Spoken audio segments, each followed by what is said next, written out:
Hello, everyone. Tonight we are going somewhere very different. Look around you at the room you're in.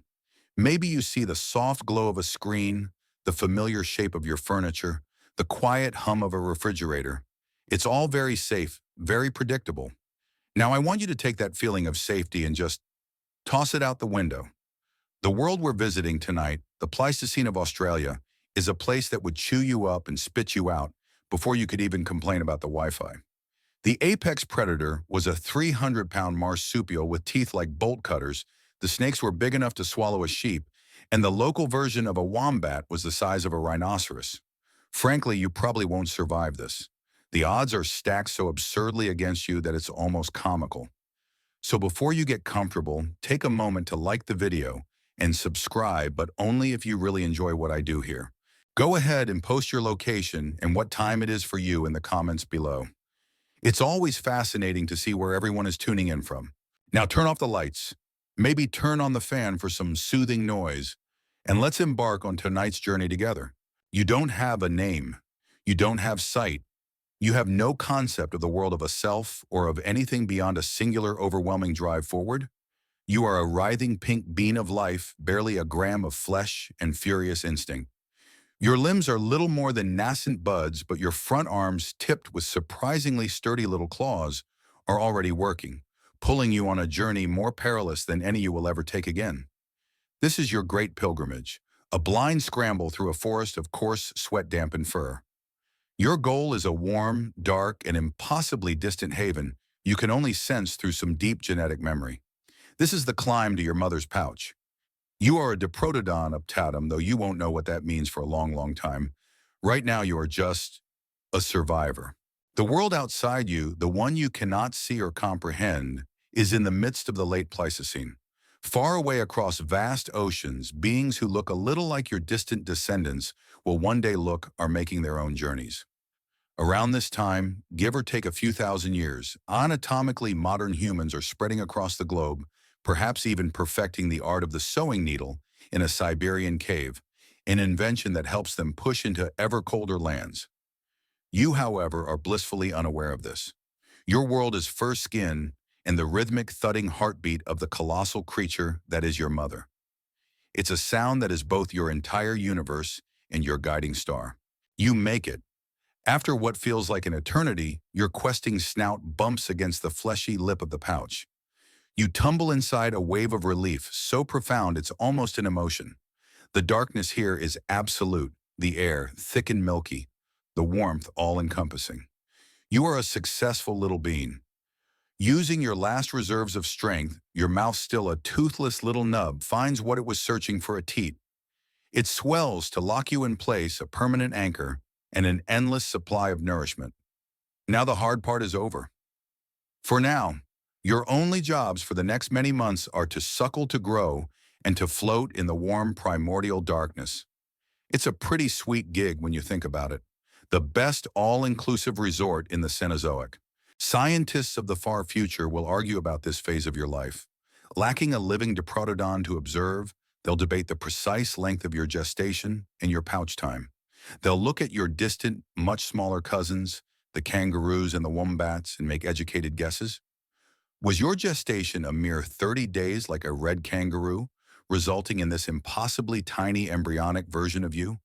Or was it longer? How long will you stay in here? A year, 18 months.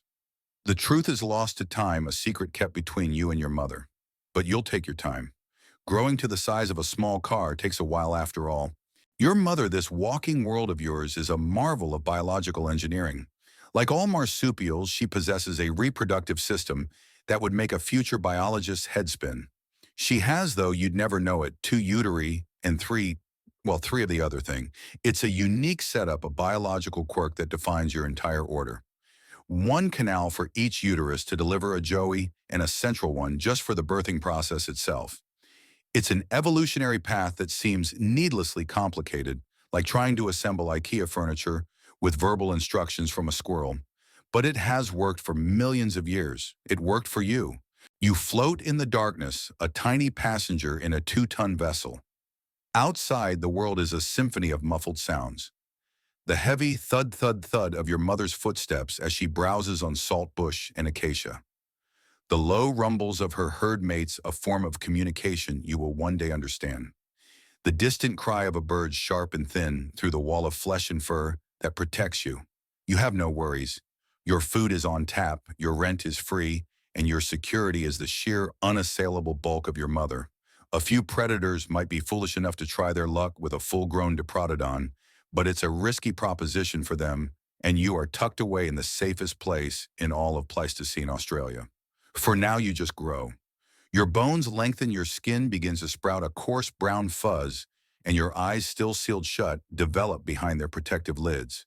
You are becoming. You are a promise of the giant you will one day be dreaming your toothless, blind dreams in the warm, dark safety of the pouch. Months slide by in a warm, dark slurry of time. You have no sunrises or sunsets to mark the day as only the long, rhythmic cycles of your mother's movements. Her activity is your morning, her deep rumbling sleep is your night. The world outside is a muffled drama of sound and motion. You feel the jolting gait of her walk, a heavy swaying rhythm that rocks you like a ship in a slow-motion storm. Future paleontologists, piecing together your mother's skeleton and the fossilized trackways she leaves behind, will argue about this very motion. They'll debate whether Diprotodon possessed a powerful graviportal stance, like a rhinoceros designed for efficient long-distance travel, or if it was more of a slow shuffling waddle, an amplified version of your modern wombat cousins. From your vantage point cradled deep within her, it just feels like home, a constant, predictable, and bone-deep rocking that lulls you into a state of perpetual growth. Your body is changing. The pink translucent skin of your birth has thickened and is now covered in a respectable coat of coarse, brownish-gray fur. Your limbs, once feeble buds, now have definition and strength. You can wiggle and kick, exploring the soft, fleshy walls of your home. It's getting a bit cramped in here. What was once a cavernous ballroom now feels more like a studio apartment, with a roommate who never respects your personal space. That roommate being you, of course. You're beginning to test the limits of your first home. Your senses are awakening. The constant thrum of your mother's heart is now punctuated by clearer, sharper sounds from the outside. You hear the tearing sound of vegetation as she eats, the low huffs and rumbles of her herd mates, the distant squawk of a cockatoo. Sometimes a new sound cuts through the familiar ones, a high-pitched shriek or a deep guttural roar that makes your mother freeze, every muscle in her 2-ton body going rigid. In those moments, the pouch tightens around you, a muscular reflex of pure protection. You don't know what the sounds mean, but you learn that some noises mean stillness, and stillness means safety. Then there is light. Not true light, but a dim, milky twilight that occasionally floods your world when your mother relaxes and the pouch opening gapes slightly. It's your first hint of a world beyond the dark. You twist and crane your neck, your eyes now fully formed but still weak, trying to make sense of the shifting, blurry shapes. It's not much of a view, mostly just the underside of your mother's belly and the ground rushing past, but it's a revelation. Your diet is also undergoing a quiet revolution. You are still attached to the teat that has been your lifeline, but the milk it provides is changing in composition, becoming richer in fats to fuel your rapid growth. And here is a secret your kind holds close: your mother is a master chemist. If she had another older Joey at foot, she could in theory produce 2 different types of milk from 2 different teats, simultaneously, a high-carb blend for a newborn and a high-fat mixture for a growing adolescent like you. It's a biological superpower unique to marsupials, a feat of lactation that ensures each offspring gets exactly what it needs. Speaking of secrets of the pouch, you might think your little living space would get messy, but your mother is a fastidious cleaner, regularly sticking her long snout inside to groom you and clean house. It's a bit like being licked clean by a giant leathery tongue, which is exactly as weird as it sounds, but it keeps the pouch remarkably hygienic. The lining itself even has antimicrobial properties, making it far cleaner than any bachelor pad. While you are floating in your marsupial paradise, the rest of the world is busy. In Europe, people of the Gravettian culture are carving what will one day be called Venus figurines, small curvaceous statues of female figures. Historians will debate their meaning for centuries. Are they fertility idols, self-portraits, or just a form of prehistoric art? It's a strange thought. While they are meticulously carving mammoth ivory into complex shapes, your biggest concern is figuring out how to stretch your legs without kicking yourself in the face. Your worlds could not be more different, yet they are unfolding at the very same time. One day you feel a shift. The pouch loosens more than usual. Curiosity, a new and powerful urge, overtakes you. You push with your clumsy feet, wriggling your head and shoulders toward that brighter, milkier world at the entrance. The air that hits your nose is a revelation, an explosion of new smells. The dry, dusty scent of the earth, the sweet perfume of eucalyptus, the sharp tang of your mother's fur. It's overwhelming, intoxicating. You poke your head out for the first time, your eyes squinting in the sudden, shocking brightness of the real world. Everything is a dizzying kaleidoscope of greens and browns, impossibly vast and terrifyingly open. Your first instinct is to retreat, to dive back into the familiar dark. But you don't.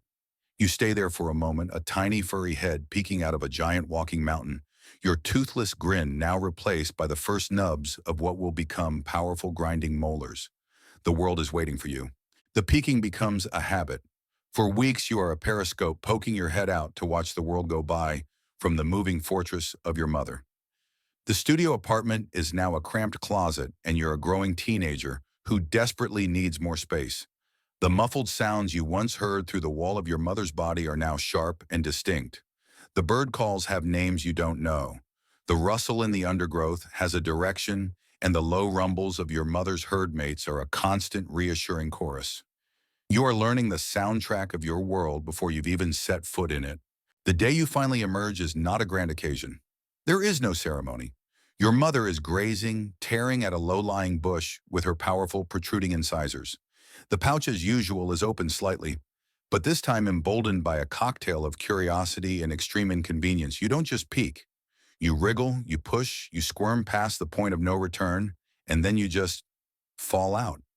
You land with a soft thump on a bed of dry leaves and dirt, a distance of maybe 2 feet that feels like a fall from a cliff. For a moment you are a heap of stunned fur and gangly limbs. The world, which had been a swaying panorama, is suddenly stable, and it is immense. The sky is a shocking, endless blue. The trees are giants that scrape this impossible ceiling. And your mother, she is a mountain, a living, breathing mountain of muscle and fur, and you are terrifyingly separate from her for the first time in your life. Panic sets in. You let out a high-pitched bleating cry, a sound you didn't know you could make. Your mother stops chewing and turns her huge head to look down at you.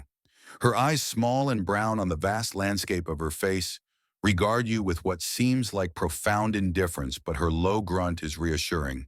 She knows you're there. She's not going anywhere. Now it's up to you. You try to stand.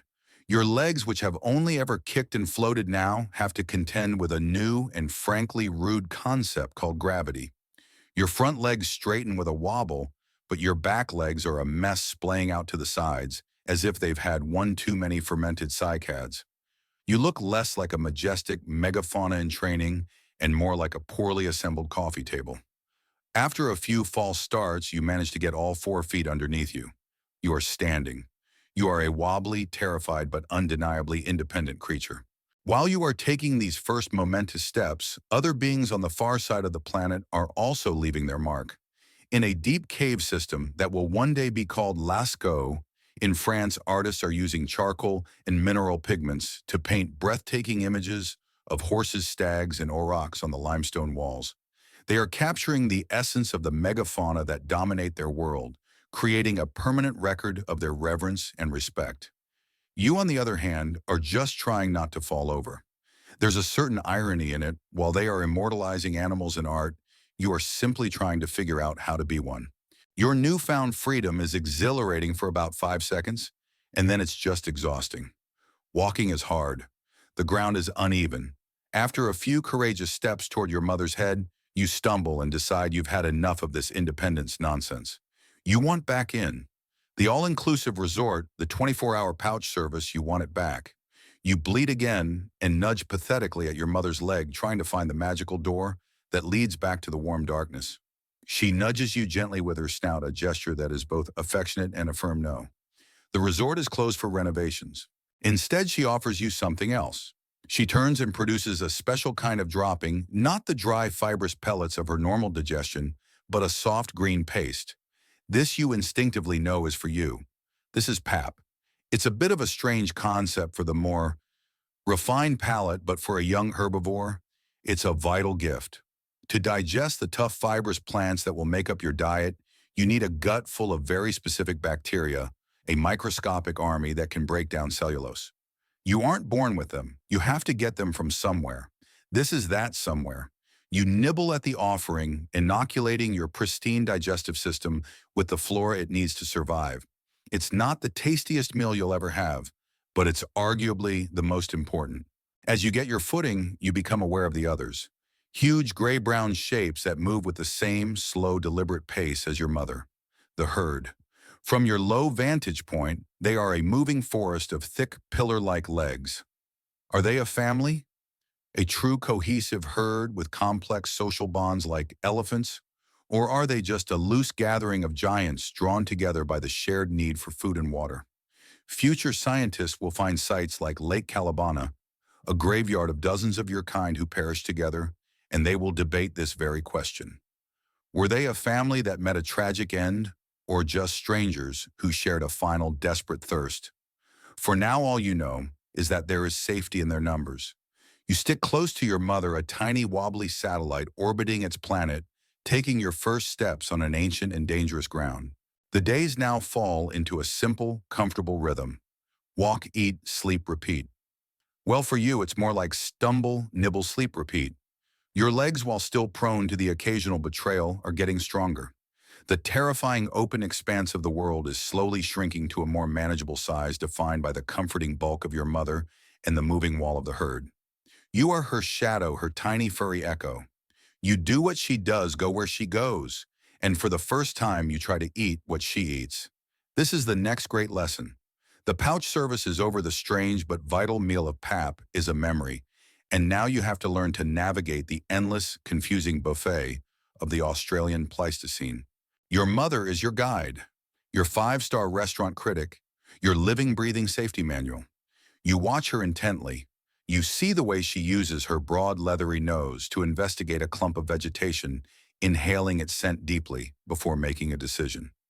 You see how she employs her two enormous, lower incisors teeth that will continue to grow for your entire life to snip tough stems with startling precision. You mimic her pushing your own small, wet nose into the foliage, sniffing with all your might. The first plant you try is a tough, woody twig. Your review, 0 stars, would not recommend. It's hard, tasteless, and accomplishes nothing but making you feel vaguely foolish. Your mother ignores your failed attempt, having already moved on to a low-growing, fleshy-leafed shrub. This plant is different. It has small gray-green leaves that feel slightly fuzzy and damp. She tears at them with a low grinding sound, her massive jaw moving from side to side. You watch her for a moment, then take a tentative bite of a leaf she has just exposed. The first sensation is a surprising burst of saltiness, followed by a green, slightly bitter flavor. It's good. It's certainly better than the twig. This is saltbush, a member of a hardy group of plants called ctenopods. You don't know it yet, but this plant and others like it will become the cornerstone of your diet, the fuel for the furnace of your immense growth. For the rest of your life, you will seek out this salty, satisfying taste. The scientific debate that will one day swirl around your fossilized bones often centers on this very topic, your menu.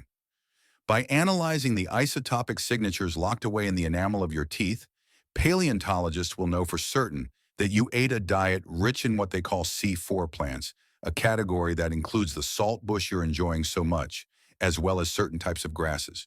But they will argue about the specifics. Were you a specialist, a connoisseur of ctenopods, perfectly adapted to the arid and semi-arid landscapes where they thrived? Or were you more of a generalist, a mega-browser, who wasn't too picky, munching on leaves, shrubs, flowers, and using those incredible incisors to dig for roots and tubers when times got tough? The truth, as you are learning right now, is somewhere in between. Your mother shows you the good stuff, the high-quality, reliable saltbush, but she also has you sample acacia, leaves the tender shoots of a flowering grevillea, and even the bark of a particular type of eucalyptus. She is teaching you to have your favorites, but also to be adaptable. Far away, another kind of dietary revolution is taking place.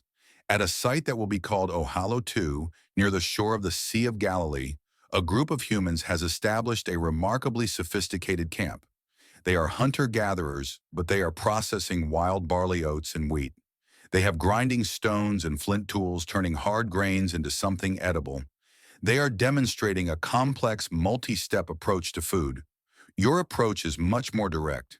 You have your mother's guidance and a gut full of recently acquired bacteria. It's a simpler system, but for a 2-ton herbivore, it works just fine. You don't need a grinding stone when your own head is a grinding stone. Those 2 front teeth in your lower jaw are becoming your primary tools. Like the teeth of a rodent, they never stop growing, which sounds like a sweet deal until you realize the downside. You have to keep chewing on things, constantly wearing them down.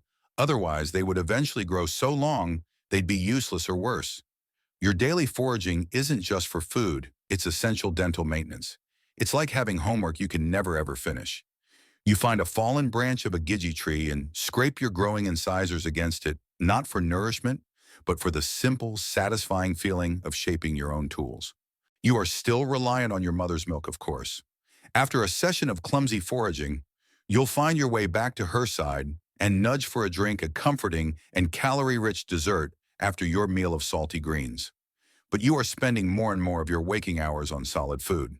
You learn to spot the silvery sheen of a saltbush flat from a distance.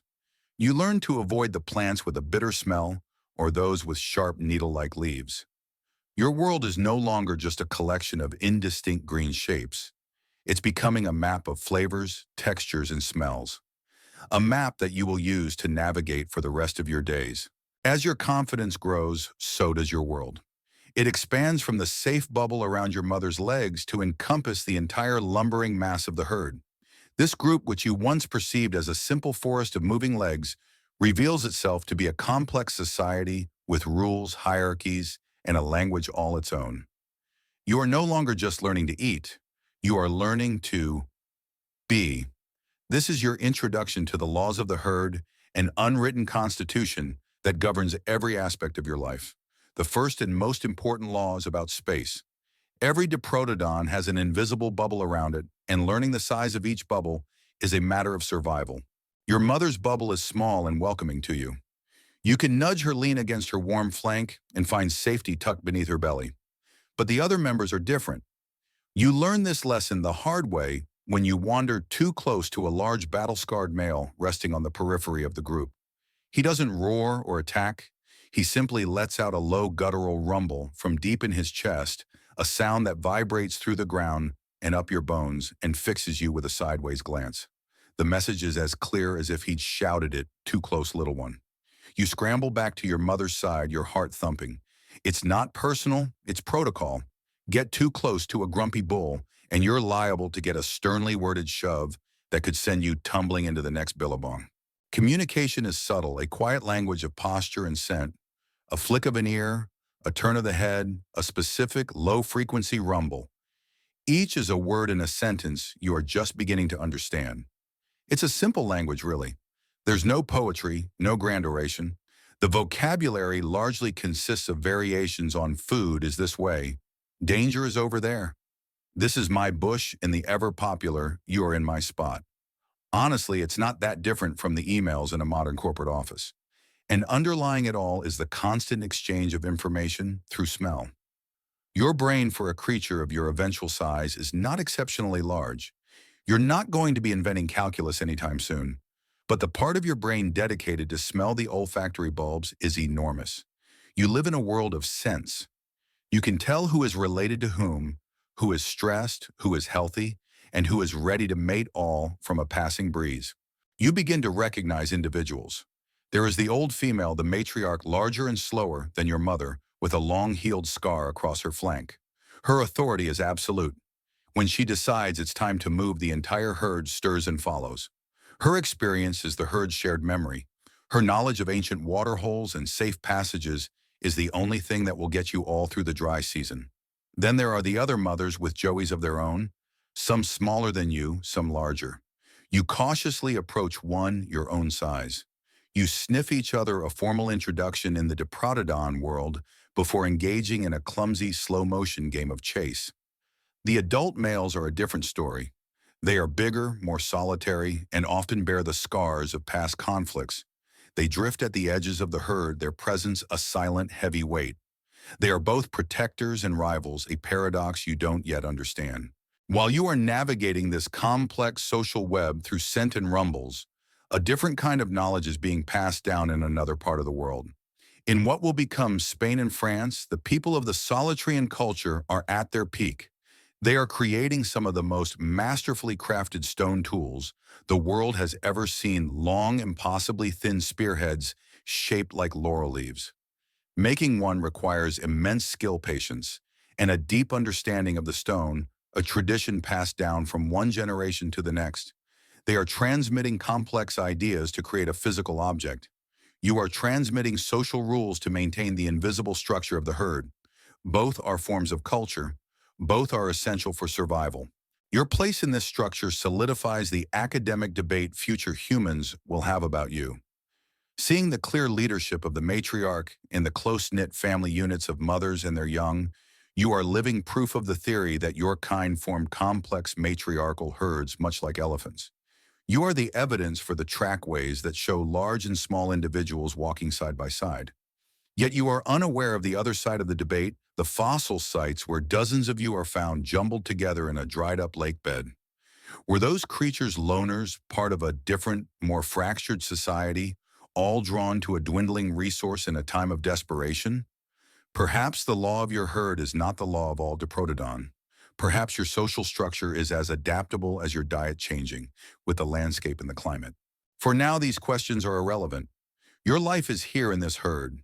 You learn to move as part of a greater whole, a single flowing entity of gray-brown bodies.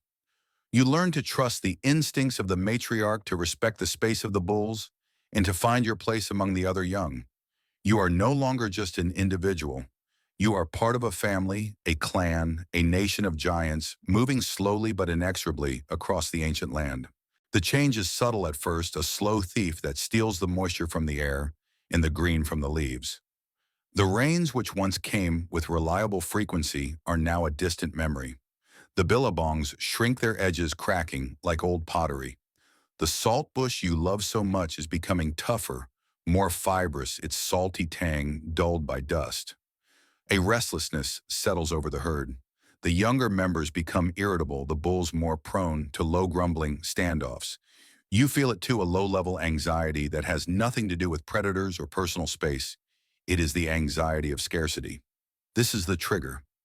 One morning, the old matriarch lifts her great head, sniffs the dry northern wind for a long time, and lets out a deep, resonant rumble that is not a warning, but a declaration. It is time to go. There is no discussion. There is no vote. Her authority, rooted in decades of survival, is absolute. She turns and begins to walk south, her pace slow but inexorable. And the herd, a nation of giants, falls in line behind her. This is your first great migration. It is not a panicked stampede, but a steady, relentless river of flesh flowing across the vast, arid landscape. The journey will cover hundreds of kilometers and take weeks of pilgrimage, driven by the promise of water and food, a promise held only in the mind of the matriarch. It's like a prehistoric Fitbit challenge, where the prize isn't bragging rights, but survival, and everyone is an overachiever. You walk, and you walk, and you walk. The world you knew, a comfortable patchwork of open woodland and familiar shrubs, slowly gives way to something harsher. The trees become sparser stunted, their leaves a uniform gray-green. The ground is harder, redder, and the sun beats down with a ferocity you've never felt before. You stick close to your mother's side, walking in her shadow to escape the worst of the heat. Your once wobbly legs have grown strong and sturdy, built for this very purpose, to endure. You fall into the rhythm of the march, the soft thudding percussion of dozens of giant feet on dry earth, a sound that becomes as constant and as comforting as your own heartbeat. Paleontologists of the future will try to map this very journey. They will analyze the enamel of your teeth and the teeth of your relatives found scattered across the continent. The chemical isotopes locked within that enamel as it grew strontium oxygen are a permanent record of the water you drank and the ground you walked on. By comparing the signatures from different places, they can trace your movements, revealing the epic scale of your seasonal travels. But they will debate the nature of these routes. Were they fixed, unchanging highways passed down genetically for millennia? Or was the matriarch a master navigator using subtle cues to forge a new path each time the smell of rain on a wind 50 kilometers away the direction of cloud formations? A memory of a thunderstorm from a decade ago. You don't know. You just know that she walks with purpose, and you have no choice but to follow. This immense journey of yours is not unique in the grand scheme of the planet. Around this same time, perhaps a few thousand years earlier or later, another great migration is underway. Humans, having crossed the Bering Land Bridge from Asia, are spreading down through the Americas. They are following coastlines and the movements of their own megafauna mammoths, mastodons, giant bison venturing into a continent utterly new to them. Like you, they are driven by the search for resources. Like you, they are following ancient paths into an unknown future. Two parallel stories of survival unfolding on opposite ends of the world. During a midday halt when the heat is too intense even for your kind, you tend to some personal business. On your hind feet, your second and third toes are fused together a condition called syndactyly. It looks a bit strange, but these fused digits are tipped with two small sharp claws. This is your grooming tool. You sit back on your heavy haunches, a posture you've perfected, and lift one of your back legs in a surprisingly flexible maneuver. You use the grooming claw to scratch at an itch behind your ear, dislodging dirt and maybe a persistent parasite. It's a moment of private, mundane maintenance in the midst of an epic journey. It's not a glamorous feature, your built-in comb, but it's certainly better than having to ask another 2-ton wombat cousin to get that spot right there. As the days wear on, the scenery becomes mind-numbing. After you've seen the 500th nearly identical scraggly eucalyptus tree, you almost wish for a change of pace, maybe a nice rock formation or a dramatic gully. But the matriarch is not interested in sightseeing. She leads you on her pace, unwavering. You learn to conserve your energy, to drink deeply when you find a muddy soak, to eat even the driest, least appealing vegetation. You are being stripped of your youthful pickiness, forged into a survivor, by the simple, brutal act of walking. You are a master of migration, now a pilgrim on the dry red road, following a promise of rain. The great migration is also your great transformation. The relentless walking and the constant need to forage are packing muscle onto your growing frame. The last vestiges of your Joey-like awkwardness are being burned away by the sheer effort of survival. You are growing into the giant you were always meant to be, and you are beginning to understand the magnificent, strange machine that is your body. Your bones feel denser, your steps more planted. You are no longer a clumsy appendage to your mother, but a formidable presence in your own right, weighing several hundred kilograms and still growing. You are in that awkward teenage phase where your feet seem a little too small for your body, making you look less like a majestic beast and more like a potato that's been stuck on 4 toothpicks, but you're getting there. Your skeleton is a masterpiece of weight distribution. Your legs are thick, stout pillars designed not for speed, but for endurance and supporting immense bulk. This is a graviportal stance, the same engineering principle used by elephants and rhinos. Your pelvis is a vast flaring structure and anchor for the powerful muscles of your hindquarters. You feel this power with every step, a slow, swaying, unstoppable momentum. Your front feet are turned inwards, a pigeon-toed stance that looks clumsy but provides stability on uneven ground. It's a body built to browse and to walk forever. Your head is becoming a formidable tool. The skull itself is thick and heavy, with a distinct dip between the eyes. Your cheekbones are wide and flared, providing attachment points for the massive masseter muscles that power your grinding jaws. Chewing is your primary occupation, and your anatomy reflects this. Your molars are high-crowned and ridged, perfect for pulverizing the tough silica-rich vegetation that makes up your diet. And of course, there are the famous incisors in your lower jaw, your personal bush clippers, which you continue to hone on hard wood whenever you get the chance. They are your fork, your knife, and your spade. Then there is your nose. The nasal opening in your skull is enormous, a huge cavity that has sparked a lively debate among future paleontologists. Some will look at its size and suggest you had a fleshy, prehensile proboscis, like a tapir's snout or maybe even a small trunk. They'll imagine you using it to delicately grasp leaves and pull them into your mouth. Others will argue the large opening was more like a camel's an internal adaptation for warming and humidifying the dry, dusty air of the Australian interior, while also housing the equipment for a world-class sense of smell. From your perspective, you know you don't have a trunk flopping in front of your face, but you also know your sense of smell is nothing short of a superpower. You can scent a distant water source long before you can see it. You can distinguish between dozens of different plants by their aroma alone. You can tell the health and status of every member of the herd. Your nose is your window to the world, and it is wide open. While you are slowly, steadily growing into your massive body a world away, the planet unleashes a fury that is anything but slow. In what will one day be called Italy, a supervolcano explodes in the Campanian Ignimbrite eruption. It is one of the largest volcanic events of the last 200,000 years, spewing ash across a vast swath of Eastern Europe and Western Asia. It triggers a volcanic winter, dimming the sun, plunging temperatures, and devastating the ecosystems, and quite possibly the Neanderthal populations that lay in its shadow. Your world is one of slow, predictable change driven by seasons. Theirs is one of sudden, violent catastrophe. It is a stark reminder that the Pleistocene plays by different rules in different places. You pause to watch a younger mother with her own Joey one that has only just started to emerge from the pouch.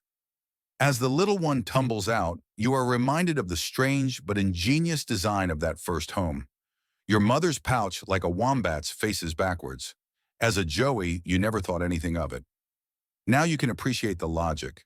For a burrowing animal, like a wombat, it's essential for keeping a pouch full of dirt off the baby. You don't dig burrows, so for your kind, it's an evolutionary holdover, a piece of ancestral luggage you never discarded. It's still useful, though. It keeps the Joey out of the way during foraging, and as you remember, effectively prevents any backseat driving. A rear-facing design means a Joey can't constantly poke its head out and complain about the view. You feel a new sense of power in your own body, a deep-seated strength that comes from understanding your own architecture. You are a living fortress of bone and muscle, a perfectly adapted eating machine, a navigator of sense. You are a Diprotodon, and for the first time you feel the full weight and meaning of that existence. The long march continues, but it no longer feels like a chore. It feels like what you were built to do. The long march has taught you endurance and reshaped your body into a formidable machine. But now as you traverse unfamiliar territories on your trek south, you must learn the landscape's deadliest lesson: you are not alone. The world is full of things that want to eat you. Your education in fear comes not from textbooks, but from your mother and the old matriarch. You learn it by the way your mother suddenly freezes, her head held high, her great nostrils flaring as she tastes the air. You learn it when the matriarch lets out a low guttural rumble that is not a declaration to move, but a command to halt and be silent. These are the moments when the lazy, rhythmic peace of the herd is shattered by a spike of pure adrenaline. You are learning to read a new library of scents, a terrifying catalog of airborne warnings. It's like your own twisted version of a wine tasting, but instead of notes of oak and berry, you're trying to distinguish between essence of giant reptile with questionable motives and eau de marsupial who wants to wear your skin as a hat. The first new scent you learn is a dry, musky odor, like spoiled meat left in the sun. Your mother smells it, and the herd instinctively closes ranks, pulling the younger members like you into the center. The source reveals itself a short time later, a megalania, the giant ripper lizard. It's easily the length of a small canoe, a low-slung behemoth of muscle and scale modeled like the dry earth. It watches your herd pass its black forked tongue, flicking in and out, tasting your scent on the air. It makes no move to attack. It is a patient hunter. You learn that its true weapon isn't speed or surprise, but something far more insidious. A bite from those serrated teeth delivers a cocktail of venom and toxic bacteria. It doesn't need to kill you outright. It just needs to wound you. Then it will follow for days if necessary, waiting patiently for infection to do its grisly work. It is the laziest, most horrifying hunting strategy imaginable, the equivalent of a predator just coughing in your direction and waiting for you to die of the flu. Your herd gives it a wide berth, the bulls turning to face it with low growls until you are safely past. As you near a dwindling riverbed, a different danger presents itself. This one lurks near the water, a place of life that is so often also a place of death. A quinquina, a terrestrial crocodile. Unlike its semi-aquatic relatives, this creature has long, powerful legs positioned directly under its body, making it a surprisingly fast and agile predator on land. You see one from a distance, a log-like shape that suddenly stands and moves with unnerving speed to snatch a large kangaroo that had come to drink. The herd approaches the water with extreme caution, the matriarch choosing a wide-open spot where no ambush can be staged. While you are learning the brutal rules of predator and prey in Pleistocene Australia, a different kind of existential struggle is playing out in Europe. Near a place that will one day be called Saint-Césaire in France, a group of Neanderthal is living. They are a species in decline facing a changing climate and competition from newly arrived modern humans. There is evidence that at this time they were creating more advanced tools, perhaps adopted from or inspired by their new neighbors. It was a time of immense stress and adaptation for them, their own survival hanging in the balance just as yours does every time you smell a strange scent on the wind. But of all the dangers, there is one that is spoken of only in tense silence and the scent of pure fear. Its name is Thylacoleo carnifex, the marsupial lion. You have not seen one yet, but you know of it. You know it from the deep parallel claw marks you see gouged into the trunks of trees. You know it from the distinct way a carcass is butchered, the bones sheared clean through by teeth that function like bolt cutters. You know it from the sudden, panicked flight of a flock of birds from a thicket of trees. Future scientists will debate its methods. Was it an arboreal ambush hunter dropping from branches onto the backs of its victims? Was it a powerful pursuit predator? Or was it an expert stalker using its mottled coat as camouflage for a sudden explosive attack? The herd's behavior suggests the latter. You all eye the dense patches of bush and the low-hanging branches of the gum trees with suspicion. Your primary defense against these threats is your size and the size of your companions. You are a walking mountain surrounded by other walking mountains. It's the too much effort to eat security system, and for the most part, it is remarkably effective. A single adult Diprotodon is a formidable opponent. A herd is a fortress. The bulls form a protective outer ring, their sharp, ever-growing incisors a very real deterrent. The mothers and young are sheltered in the middle. You are learning your place in this defensive formation, understanding that survival is not just about your own strength, but about the strength of the group. The world is a dangerous place filled with teeth and claws, but within the slow-moving safety of the herd, you have a fighting chance. The reputation of a monster is one thing, the reality is another. You have learned the signs and sense of danger, but nothing can truly prepare you for the moment when the abstract threat becomes a breathing, stalking horror. The encounter comes as it so often does at dusk. The brutal heat of the day is bleeding out of the red earth, and the sky is a bruised purple. The herd is settling for the night in a sparse grove of ghost gums, their pale bark glowing faintly in the twilight. You are tired from the day's long walk and your attention wanders. You drift a little from your mother's flank, drawn by a patch of particularly succulent-looking leaves on a bush at the edge of the clearing. It's a small mistake, a youthful lapse in judgment, but in this world, small mistakes have big consequences. A scent hits you that is utterly alien. It's not the reptilian musk of the megalania or the swampy odor of the crocodile. This is a mammalian smell, but it is sharp, predatory, and shockingly close.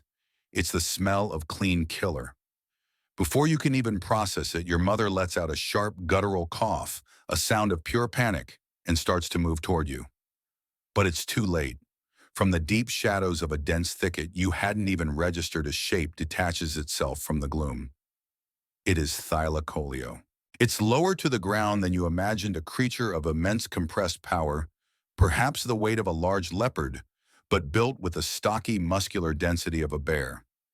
Its coat is a dappled, broken pattern of tans and grays, the perfect camouflage for the spaces between shadows. It has a blunt, cat-like face that only a mother could love, if that mother were also a nightmarish predator with a penchant for dismemberment. It moves with a silent, fluid grace that is terrifying in a creature so obviously strong. As it takes a step into the faint light, you see its front paws and the feature that will haunt your dreams. On each of its powerful front feet, it has a thumb, And on that thumb is a single enormous hooked claw currently held up and back ready for use. It's a retractable dew claw, a switchblade built into its hand. It's the kind of biological feature that makes you think evolution was having a very bad day when it designed it. The academic debate about whether this creature hunted from the trees or on the ground is answered for you in a heart-stopping second. It is a ground-based ambusher. It doesn't roar. It doesn't snarl. It just watches you, its pale eyes fixed on your throat. Its target is clear. You are young, a sub-adult large, but not yet at your full 2-ton defensive weight. You are isolated. You are the perfect target. The creature gathers its powerful hindquarters, sinking low to the ground, preparing to launch. Time seems to stretch and thin. You are frozen, a statue of pure terror. Your mind, which is usually occupied with thoughts of food and sleep, is now a blank slate of white-hot fear. Just as the Thylacoleo is about to spring, your mother slams into you not as an attack, but as a shove, knocking you off your feet and behind her colossal frame. She wheels around to face the predator, her own 2-ton body now a living shield.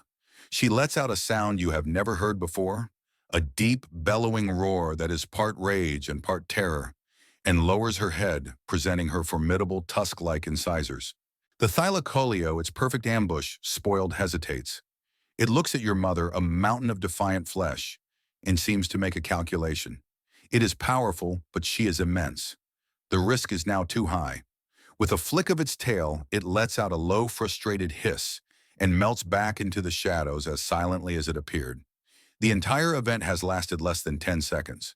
The rest of the herd is now alert bulls moving forward, but the danger has already passed.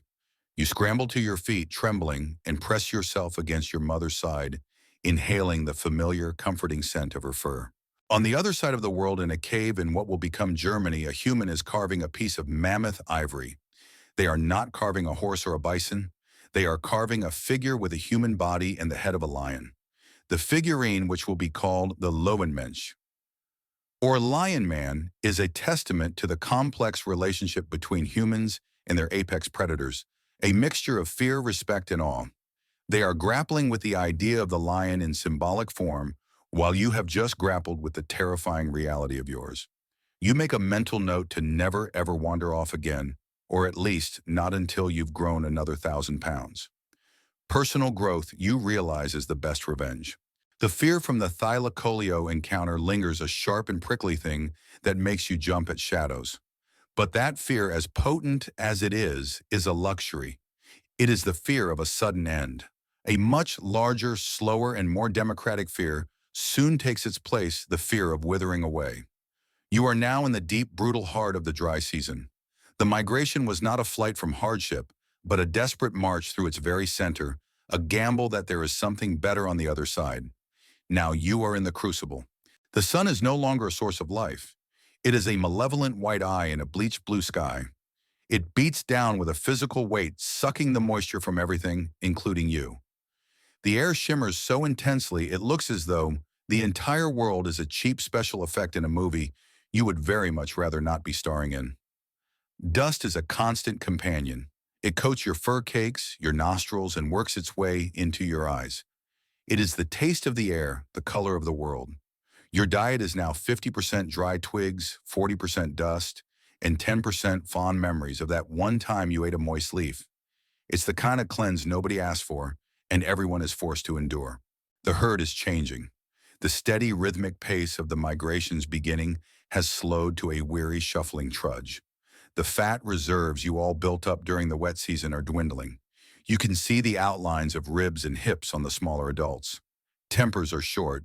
The low rumbles of communication are less frequent, replaced by a sullen silence. Even the unbreakable law of personal space seems to fray as you all crowd together in the scant shade of a rock outcropping, too exhausted to care. This is the great filter. The old, the sick, and the very young are the most vulnerable. One morning you notice that one of the oldest bulls, a cantankerous giant who always kept to himself, is no longer with the herd. There was no struggle, no cry. He simply lay down the night before and did not get up again. This brutal season may be more than just a seasonal anomaly.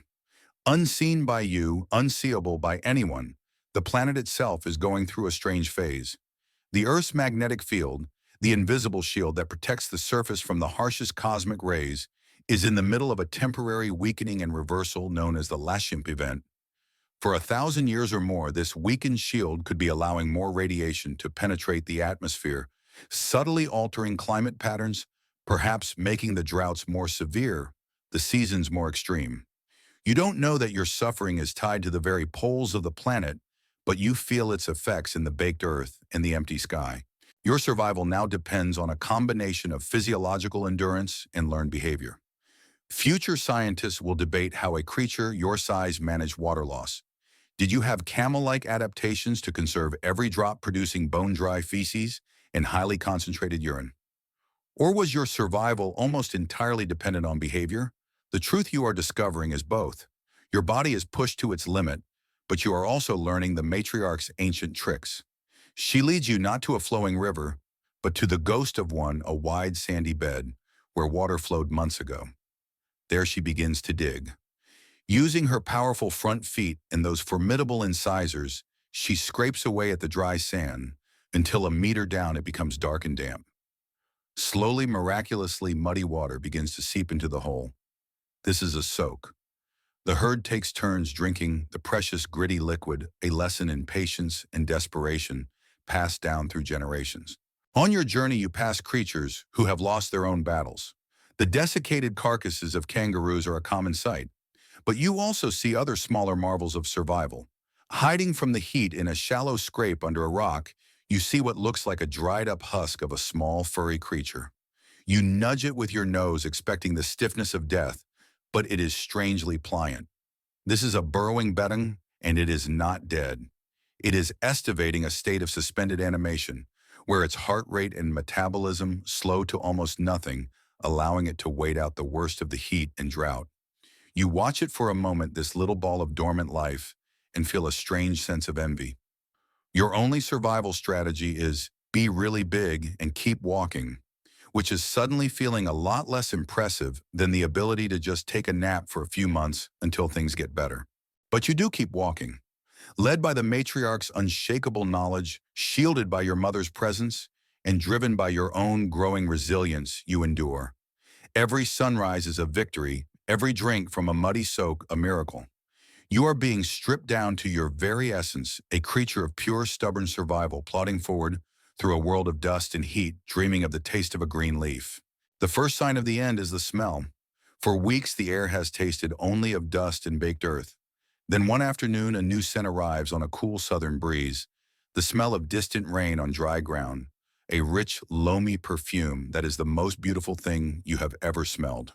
The herd lifts its collective head, and a low, excited rumble passes through the ranks. That night, the sky, which has been a sterile, cloudless expanse for months, is filled with dark, bruised-looking clouds. Then the first drop of rain hits your dusty fur, and it feels like a miracle. It is followed by another and another until the sky opens up and a deluge turns the cracked earth to fragrant mud. The great thirst is over. The migration has succeeded. The rain brings life, and life brings a new kind of urgency. The landscape transforms with shocking speed. A faint green fuzz appears on the plains, which quickly thickens into a carpet of new growth. The dormant shrubs and trees sprout tender new leaves. The world is once again a buffet. With the return of abundance, the herd's singular focus on survival fractures. A new energy takes its place, a tense electric current that emanates from the largest members of your species, the bulls. The grumpy but mostly quiet giants who drifted at the edges of the herd have transformed. They become swaggering, aggressive, and noisy. Suddenly, they are testosterone-fueled opera singers, and their only song is about how magnificent they are and how everyone else isn't. You are now a hefty subadult, large enough to be safe from most casual threats, but still years away from participating in this particular drama. You are a spectator, and you have a front row seat to the most dangerous game in your world. The mating ritual of the Diprotodon is not one of courtship or seduction. It is a contest of raw, brutal power. The males, who are significantly larger and more heavily built than the females, have anatomy specifically designed for this moment. This is sexual dimorphism at its most extreme. Their thicker skulls, broader shoulders, and larger, more robust incisors aren't just for show. They are the weapons and armor for the inevitable conflict with each other. The contest begins with displays. A large bull, his hide scarred from previous seasons, patrols the edge of the herd, rubbing his face on trees to mark his territory with scent glands near his eyes. He lets out a series of deafening, booming bellows that echo across the plains, a clear challenge to any rivals. Soon another bull, younger but nearly as large, answers the call. He approaches with a slow, deliberate, rolling gait, his own head held high. For a long time they simply circle one another, two titans sizing each other up, their breath clouding in the cool morning air. It is a tense, silent negotiation of threat and posture. Then the negotiation fails. The younger bull makes a sudden charging rush. The older one meets him head-on. The impact is a sound like two great trees falling against each other, a sickening crunch of bone on bone. It is less a graceful duel and more like two furry bulldozers trying to occupy the same parking spot with extreme prejudice. They push and shove, each trying to gain purchase on the muddy ground, their immense muscles straining. They are not just using their weight, they are actively trying to injure one another, using their sharp lower incisors to gouge and slash at the other's face and flanks. Future paleontologists will find the skulls of males like these, and they will debate the nature of this combat. They will see the healed and unhealed puncture, wounds, the fractured nasal bones, and the deep gouges, and they will argue, was it highly ritualized with rules to prevent a fatal outcome, or was it a no-holds-barred fight to the death? From what you are witnessing, it seems to be something in between. The violence is terrifyingly real. Blood flows freely from a deep gash on the older bull's shoulder, and the younger one has a cut near his eye. But they are not trying to kill each other, not exactly. They are trying to make the other give up. While you witness this raw contest for genetic legacy, humans elsewhere are planning their own kind of dominance. In a place that will one day be the Czech Republic, someone has carved a map onto a mammoth tusk. It is a stylized representation of the local landscape, hills, valleys, rivers, and the site of their settlement. It is a tool for understanding their territory, for planning hunts, for securing their resources. They are asserting their legacy through knowledge, memory, and foresight. Your kin are doing it through sheer head-butting, tooth-gouging force. The fight ends as suddenly as it began. The older bull, using his superior weight and experience, manages to twist his opponent's head sideways, forcing him to stumble.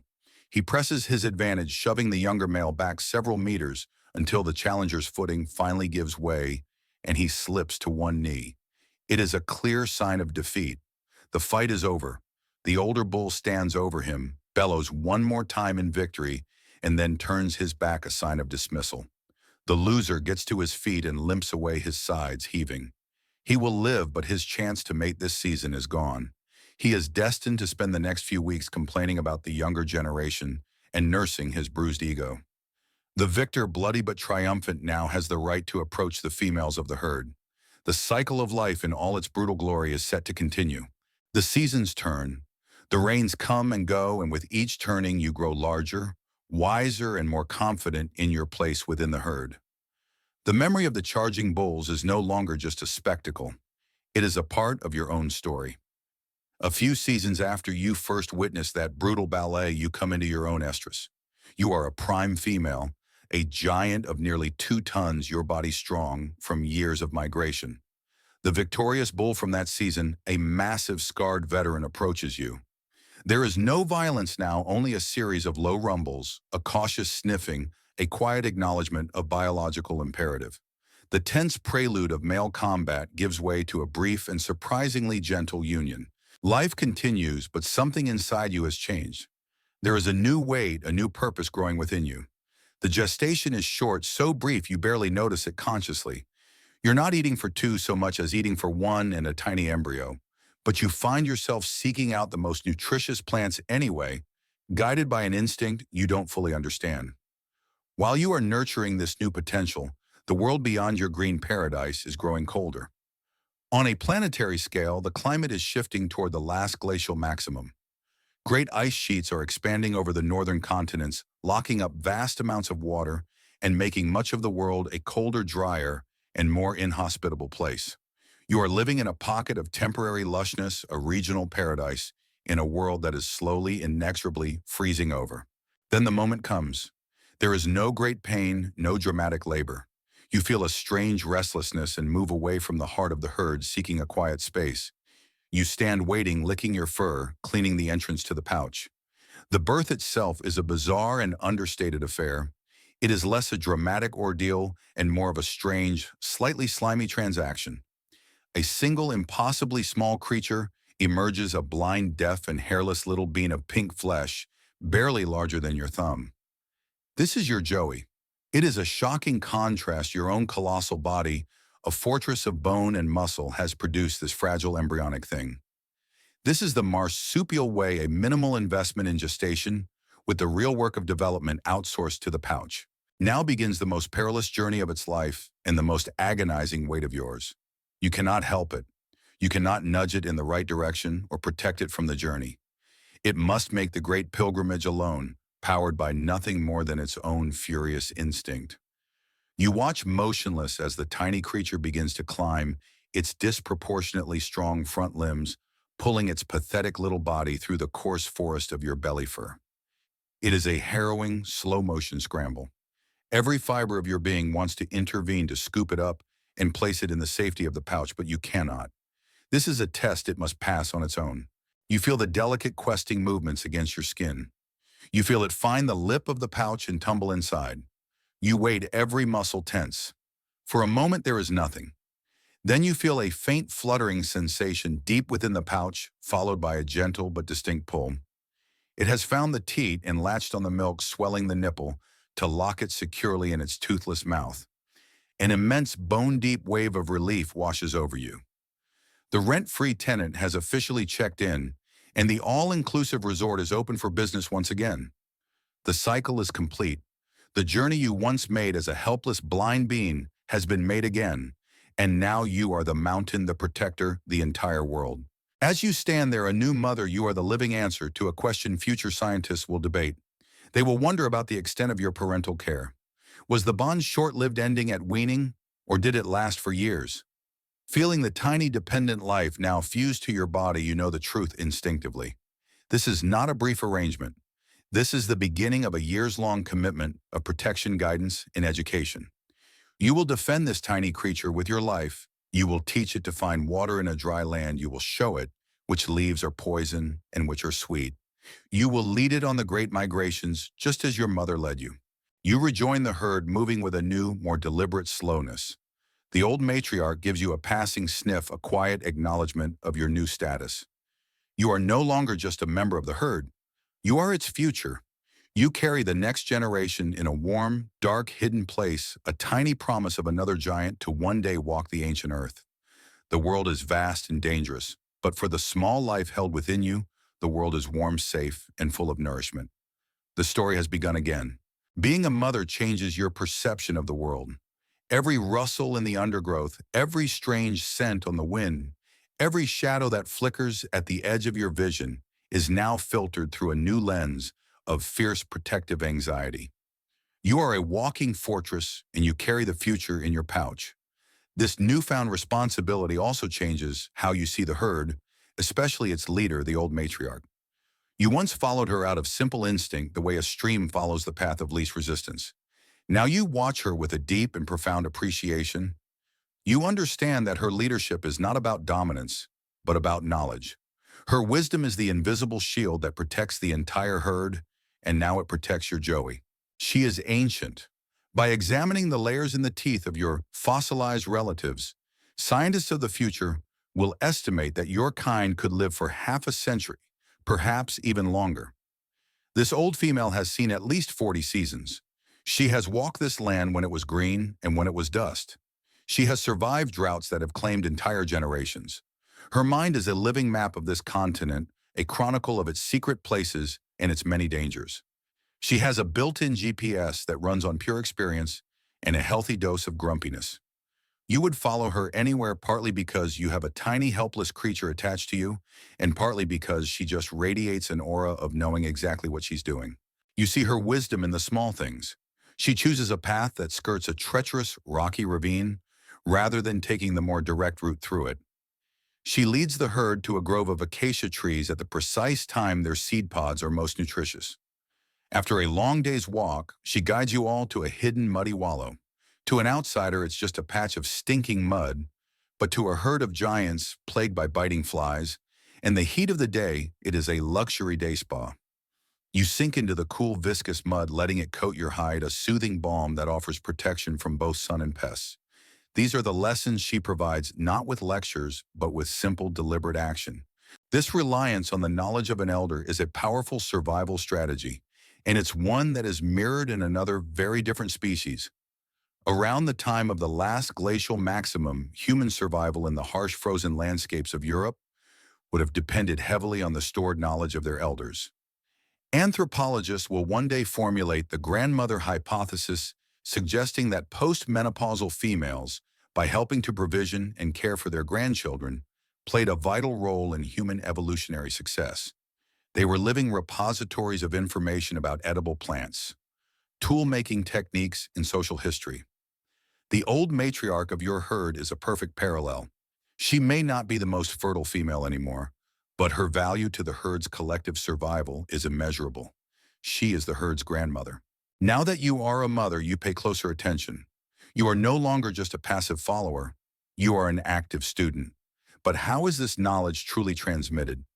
Future ethologists will debate this very question when observing modern, socially complex animals like elephants. Is the matriarch actively teaching, or are you simply learning by imitation, a form of social osmosis? From your perspective, it feels like both. She doesn't hold classes or give demonstrations, but when she pauses to test the wind, you pause with her, trying to decipher the sense she is reading. When she avoids a certain type of brightly colored fungus growing on a log, you commit its image to memory. You're not exactly taking notes, but it's the ultimate on-the-job training, and your performance review is whether you and your precious cargo live to see another season. One afternoon, a brush fire sparked by a lightning strike miles away sends a plume of smoke into the sky. Panic begins to ripple through the herd. The smell of burning is an instinctive trigger for fear and flight, but the matriarch remains calm. She sniffs the air gauges, the wind direction, and lets out a low, reassuring rumble. She does not flee from the smoke. Instead, she begins leading the herd on a parallel path away from the fire's projected trajectory. She knows that a panicked, blind stampede is just as dangerous as the fire itself. She has seen this before. She knows the fire's behavior, its speed, its habits. Her calm is a tether for the herd's collective panic. You press close to your own mother, who in turn stays close to the matriarch, a chain of trust that flows from the oldest to the youngest. You are learning the most important lesson of all. Sometimes the wisest action is not to run from danger, but to calmly walk beside it. Following the matriarch's lead, the herd moves into a wide, verdant floodplain, a green and pleasant land carved by a slow-moving river. The abundance of food and water has made this a crossroads, a meeting place for the giants who walk this continent. For the first time, you truly appreciate that you are not just a member of a herd. You are part of a vast, interconnected community of megafauna. You live in a world of giants. Your own colossal size, which seems so absolute, is merely the standard. Here, being the size of a small car is just what it takes to get by. You see them near the riverbank, first a flock of goannas. These are the true thunderbirds, flightless giants standing taller than you, with powerful legs, a massive beak, and tiny, useless-looking wings. They move with a jerky bird-like gait, their huge heads bobbing as they graze on soft herbs. Their low, booming calls are a constant background noise in the valley, a sound so deep it feels less like a noise and more like a change in air pressure. Your herd gives them a respectful amount of space. No one wants to get on the wrong side of a 200-kilogram bird with a beak that could crack bone. Further inland, browse on the taller shrubs is a creature that defies easy description, a Prehistoric, the giant, short-faced kangaroo. It moves with a strange, striding gait, not hopping like its smaller cousins. It is built for walking. It balances on two enormous, single-toed hind feet, which look comically large, like a kangaroo that spent way too much time on the calf press machine. With its long, muscular arms, it reaches high into the branches of a eucalyptus tree, pulling down leaves that are far out of your own reach. You watch it for a moment, a marvel of evolutionary creativity, perfectly designed for a niche you cannot fill. This is the secret to how you all survive together. The answer to a question future scientists will puzzle over for decades. How can so many massive herbivores coexist without stripping the land bare and starving? The answer is niche partitioning. It's an unwritten rule: you stick to the saltbush and lower shrubs, the Prehistoric takes the high branches, and others take their own specific share. It's a peace treaty written in dietary preference, ensuring that no one has a diplomatic incident over a particularly tasty acacia. While you are living amongst this incredible biodiversity, artists on the other side of the world are painstakingly documenting their own world of giants. In a deep cavern in what will become southern France, the artists of Chauvet Cave are using charcoal and red ochre to create breathtaking murals. They paint woolly rhinos, charging mammoths, marching in procession, and cave lions stalking their prey. They are capturing the spirit of their own megafauna community on the cold limestone walls, creating an immortal zoo of memory and awe. Your world is the living, breathing version of their art, a fleeting moment of incredible richness. Not all the giants are strangers. Near the swampy edges of the river, you spot a smaller, stockier version of yourself, a zygomaturus. With a broader, flatter skull and likely a more moisture-dependent lifestyle, it is your cousin from the wetlands. It wades knee-deep in the shallows, munching on reeds and soft aquatic vegetation that your digestive system isn't suited for. You acknowledge each other with a brief passing glance, a silent recognition of shared ancestry, but separate paths. Then you see the weird one. Tearing bark from a tree with long, scythe-like claws is a Palorchestes, the so-called marsupial tapir. It is a truly bizarre creature with a stocky, powerful body, those formidable claws, and a short, fleshy trunk or proboscis. It looks like it was assembled from the spare parts of three other animals. It is a solitary and likely shy animal, and it melts back into the dense foliage as your herd approaches. You are left with only the sight of the deep grooves its claws left in the tree bark. You even know of the goannas in a way you don't fully understand. Your species has watched them for thousands of years, and somewhere in a deep collective memory, you know they lay giant green-shelled eggs in communal nesting sites. You don't know that a new clever predator has recently discovered this bounty, a predator that will gather the eggs, carry them back to its campfire, and cook them, leaving behind telltale burn patterns on the shells for future scientists to find. Long before the chicken humans were making giant omelets, a quirky and fatal footnote in the long history of the Thunderbirds. You move through this living tapestry of giants, a world of impossible creatures, all living in a delicate, unstated balance. You are one of them. Your presence is as normal and as necessary as the Prehistoric and the goannas. You are all threads in the same great biological weaving, a world of giants living under an ancient sun. The years pass in a familiar rhythm of wet and dry migration and rest. Your first Joey is now a lanky, independent subadult, cautiously exploring its own place in the herd. You have a new, smaller occupant in your pouch, a second child born in a season of good rain. From the outside, the great cycles of life continue. But you and the old matriarch and every adult member of the herd can feel it. Something is wrong. The rhythm is off-key, the dependable clockwork of the seasons slowly grinding out of sync. The wet seasons seem to arrive late and leave early. The rains, when they come, are often furious, brief downpours that run off the hard-baked earth, rather than the long, soaking drizzles that truly replenish the land. The dry seasons, in turn, stretch longer, their grip more tenacious and brutal than you remember from your youth. The seasons used to be reliable, like a predictable friend. Now they are a flaky acquaintance who promises to show up with rain, but cancels at the last minute every time. This is the great climate shift of the last glacial maximum, a global phenomenon that you experience as a deeply personal betrayal by the world you know. As ice sheets thousands of miles away in the northern hemisphere grow to their largest extent, they lock up unimaginable quantities of the world's water. The oceans recede, dropping by more than 100 meters, connecting your continent of Australia to New Guinea and Tasmania to form the great dry landmass of Sahel. You cannot see the new coastlines, but you feel the consequence in every searing cloudless day. The heart of the continent, your home, is becoming fundamentally drier and less predictable. The matriarch's wisdom, once an infallible guide, is now being tested in ways it never has been before.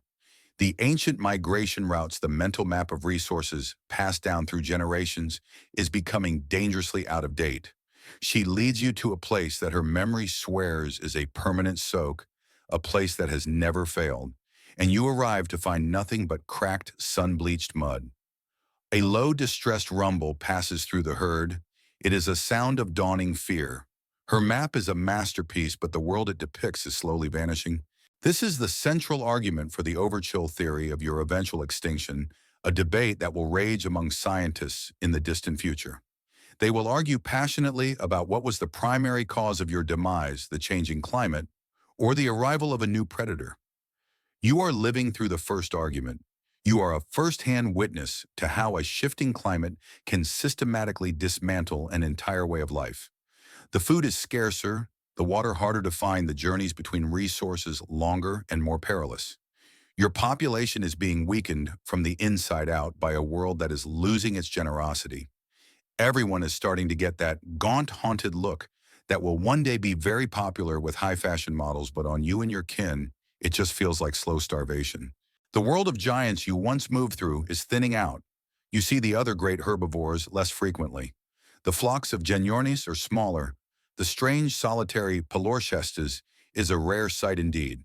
Every creature is struggling. The competition for the dwindling resources is becoming fiercer, the unwritten peace treaty of niche partitioning fraying under the strain. The land can no longer support the magnificent, diverse community it once did. Your herd's only hope is to find a refugium, a small, isolated pocket of the landscape that has, by a quirk of geography, been spared the worst of the aridification. It might be a deep mountain valley that catches more rainfall, or a spring-fed system sheltered by a high escarpment. These places are the lifeboats in a drying ocean. The matriarch's quest is no longer just to follow the seasons. It is a desperate search for one of these last hidden sanctuaries. You push on, your body aching with a weariness that is more than just physical. It is the exhaustion of uncertainty. You look at your own child now, a large and heavy weight in your pouch, and you feel a new and terrible fear. You survived your first dry seasons, you survived the terror of the Thylacoleo, but you did so in a world that was at its core stable. You fear that the world you are leading your own children into is fundamentally broken, its ancient promises null and void. The sun beats down, the dust blows, and the herd walks on, searching for a memory of a greener world. The search for a sanctuary, a green and secret place untouched by the great drying, has become the herd's singular obsession. You plod onward through a landscape of ghosts, the ghosts of rivers, the ghosts of forests, the ghosts of the wet seasons you took for granted. The herd is a threadbare tapestry, its edges frayed by hunger and exhaustion. It is in this state of weary desperation that you encounter something new. It is not a predator you have a name for, nor a fellow giant you recognize. It is something else entirely, something that does not fit into any category of your known world. The first signs are subtle, easily dismissed. A strange, sharp-edged rock lying near a waterhole, unlike any natural stone you've ever nosed at. The distant, unfamiliar smell of wood smoke on a day with no lightning. A broken branch on a tree that was not snapped by wind or weight, but cut cleanly. The old matriarch notices these things. She pauses longer, sniffs the air with a new kind of troubled curiosity. But there is no memory in her vast library of experience to tell her what they mean. There is no scent of a known enemy, no track of a familiar foe. So the herd walks on, cocooned in a bubble of ignorance. Then you see them. The herd has stopped to strip the last dry leaves from a stand of struggling mulga trees, and you catch a flicker of movement on a ridge overlooking your position. You squint your small eyes. They are a small group of figures, perhaps 5 or 6 of them, standing upright against the skyline. They are thin, almost frail-looking, and they stand on 2 legs, a method of locomotion that seems absurdly unstable. You watch them for a moment, feeling more curiosity than fear. They look like they could be knocked over by a strong breeze. Your internal threat assessment system, with its very clear files for giant toothy reptile and freight train with claws, has no category for this. They carry long, thin sticks sharpened at one end. It's cute. You've seen thorns on an acacia bush that look more threatening. You are a 2-ton fortress of muscle and bone. Your mother is a slightly larger fortress. The matriarch is a walking citadel.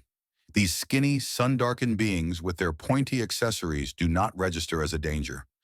This is the great fatal flaw of your kind, a naivete born of continental isolation. You have your monsters, yes, but you have no reference for a clever cooperative predator that kills not with brute strength, but with intellect and projectiles. You tentatively classify them in your mind as weird, probably harmless, and best ignored. This encounter is the second key argument in the great future debate over your extinction. While you have been living through the slow grinding pressure of the overkill climate change theory, you are now face to face with the prime suspect of the overkill hypothesis. Were these beings the real cause, a new hyper-lethal, invasive species, arriving in a land of giants who didn't know how to fear them? Or were they simply the final straw, a new pressure applied to populations already weakened and cornered by a changing climate? You do not know that you are living at the center of this perfect storm, the place where two great extinction drivers are about to intersect with devastating consequences. For millennia, your worlds have existed on the same continent, but have rarely overlapped. These creatures, humans, arrived on the northern shores of Sahel tens of thousands of years ago. Since then, they have been slowly, steadily spreading, adapting, and making this giant landmass their home. Now, as the great drying pushes them out of their established territories and pushes your herd into new ones, your paths are finally crossing in the arid heart of the continent. You watch as one of the figures makes a strange gesture. It rubs two sticks together and a tiny spark is born. It nurtures this spark with dry grass until it grows into a small tame flame, something you have only ever known as a wild, terrifying force of nature.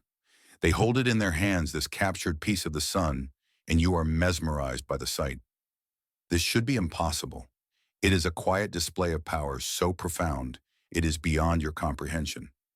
The figures huddle around their captured star as dusk falls, their thin forms silhouetted against its glow. They are talking to each other in a series of complex clicks and calls a language far more intricate than your own rumbles and grunts. You turn away back to the familiar comfort of the herd, but an image is seared into your mind, the impossible two-legged creature that can hold fire in its hands. For the first time, you feel a flicker of a new kind of fear, the fear of the unknown. The unsettling memory of the fire holders lingers. The herd continues its desperate search for sustenance, but now there is a new element of strangeness in the world. The scent of wood smoke becomes more frequent, a recurring perfume, on the wind that has no connection to the weather. You start to see the upright figures, more often always from a distance, always watching. They move along the ridgelines, small dark figures against the vast empty sky. They carry their tame fire with them, a smoldering brand wrapped in bark, and leaves keeping it alive as they travel. They are not just passing through your world, they are beginning to inhabit it. Then they start to change it. One dry, windy afternoon, you watch them from the relative safety of a low mesa. A group of them walks along the edge of a vast, dry thicket of acacia and tea tree, a dense, tangled scrubland that, while not your favorite food, provides critical forage and shelter for the herd in these lean times. The figures form a line, and at some unseen signal, they touch their fire sticks to the dry brush. The fire does not explode in a single terrifying conflagration like a lightning strike would. It begins as a series of small, creeping flames, a line of orange that moves with the wind managed and directed by the strange two-legged creatures who walk calmly behind it. They are not fleeing the fire. They are using it. They are its masters. You watch confused and mesmerized as the controlled burn consumes the entire thicket, turning hundreds of acres of dense scrub into black smoking earth. It's an act of destruction on a scale you can't comprehend. These skinny apes seem to have only one solution to every problem. Have you tried setting it on fire? It's a bold and terrifying strategy. The matriarch who knew how to navigate the chaos of a natural wildfire is unnerved by this. A natural fire is an event, a thing to be weathered. This is a tool, a weapon. It is predictable in its creation, but its consequences are utterly alien to her experience. In the weeks that follow, you see the purpose of their madness. After the next meager rain, the scorched earth does not lie fallow. It explodes with a flush of bright green grass and tender shoots. This new growth is useless to you. Your teeth and digestive system are built for tougher, more fibrous browse, but it is a paradise for other animals. Kangaroos, wallabies, and emus flocked to the newly created grasslands, and the humans flocked to the kangaroos. The fire was not destruction, it was agriculture. They were clearing the land to create a pasture, a hunting ground tailored to their preferred prey. You are witnessing the birth of fire stick farming, the great ecological engineering project that will reshape the continent. This act adds a new complex layer to the future debate about your extinction. It is no longer a simple question of climate versus hunting. This is the overhaul hypothesis that the humans killed you not with the spear, but with the flame. That they drove you to extinction indirectly by systematically destroying your habitat and replacing it with one that favored their own needs. Your world is being renovated against your will. They are tearing out your favorite dense, shady thickets and replacing them with open-plan grassy lawns. It's a terrible design choice, and the new tenants are terribly noisy. The long-term history of this process will one day be read in the earth itself. Scientists will drill core samples from lake beds and swamps and analyze the layers of sediment. They will find that the amount of charcoal dust, a direct measure of fire activity in the Australian landscape, increases dramatically around the time these upright creatures arrived, long before the worst of the climate changes took hold. Your doom is being written in these tiny black flecks of carbon, a permanent record of a world being intentionally, systematically burned. The immediate effect on your herd is catastrophic. A huge swath of your traditional territory, a reliable source of fallback food, is now gone, replaced by a field of grass you cannot eat. The already difficult search for resources has become harder. You are a specialist in a world that is suddenly demanding generalists. It's like being the world's greatest expert on VCR repair in the age of streaming services. Your highly evolved skills are rapidly becoming obsolete. The pressure from the changing climate was a slow tightening of a noose. This new deliberate alteration of the land is like another hand reaching out to pull it tighter. You look at the blackened ground then, at the distant figures of the fire wielders, and the fear of the unknown begins its slow, cold transformation into the fear of the inevitable. The world is shrinking. This is the new inescapable truth. It is not shrinking in a literal physical sense. The horizon is as distant as it ever was. But the parts of the world that are useful to you, the parts that can sustain a herd of 2-ton herbivores, are dwindling, vanishing like water on hot stone. Your ancient migratory paths, the invisible highways, etched into the landscape by millennia of tradition, are now roads to nowhere. They lead to saltbush flats that have been burned to black earth, to woodlands that have thinned to scattered skeletal trees, and to waterholes that have become bowls of dust.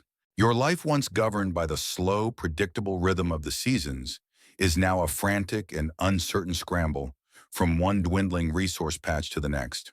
The matriarch still leads, but her confident, purposeful stride has been replaced by a hesitant, searching gait. She is navigating a ghost of a map, trying to find landmarks in a world that has been unwritten. The herd's mood, which had shifted from stoic endurance to weary anxiety, now curdles into something darker, a quiet, pervasive dread. There is too much silence staring into the middle distance. Your world, which used to be a sprawling, all-you-can-eat buffet, is now more like a series of disconnected, poorly stocked vending machines, and you rarely have the right change.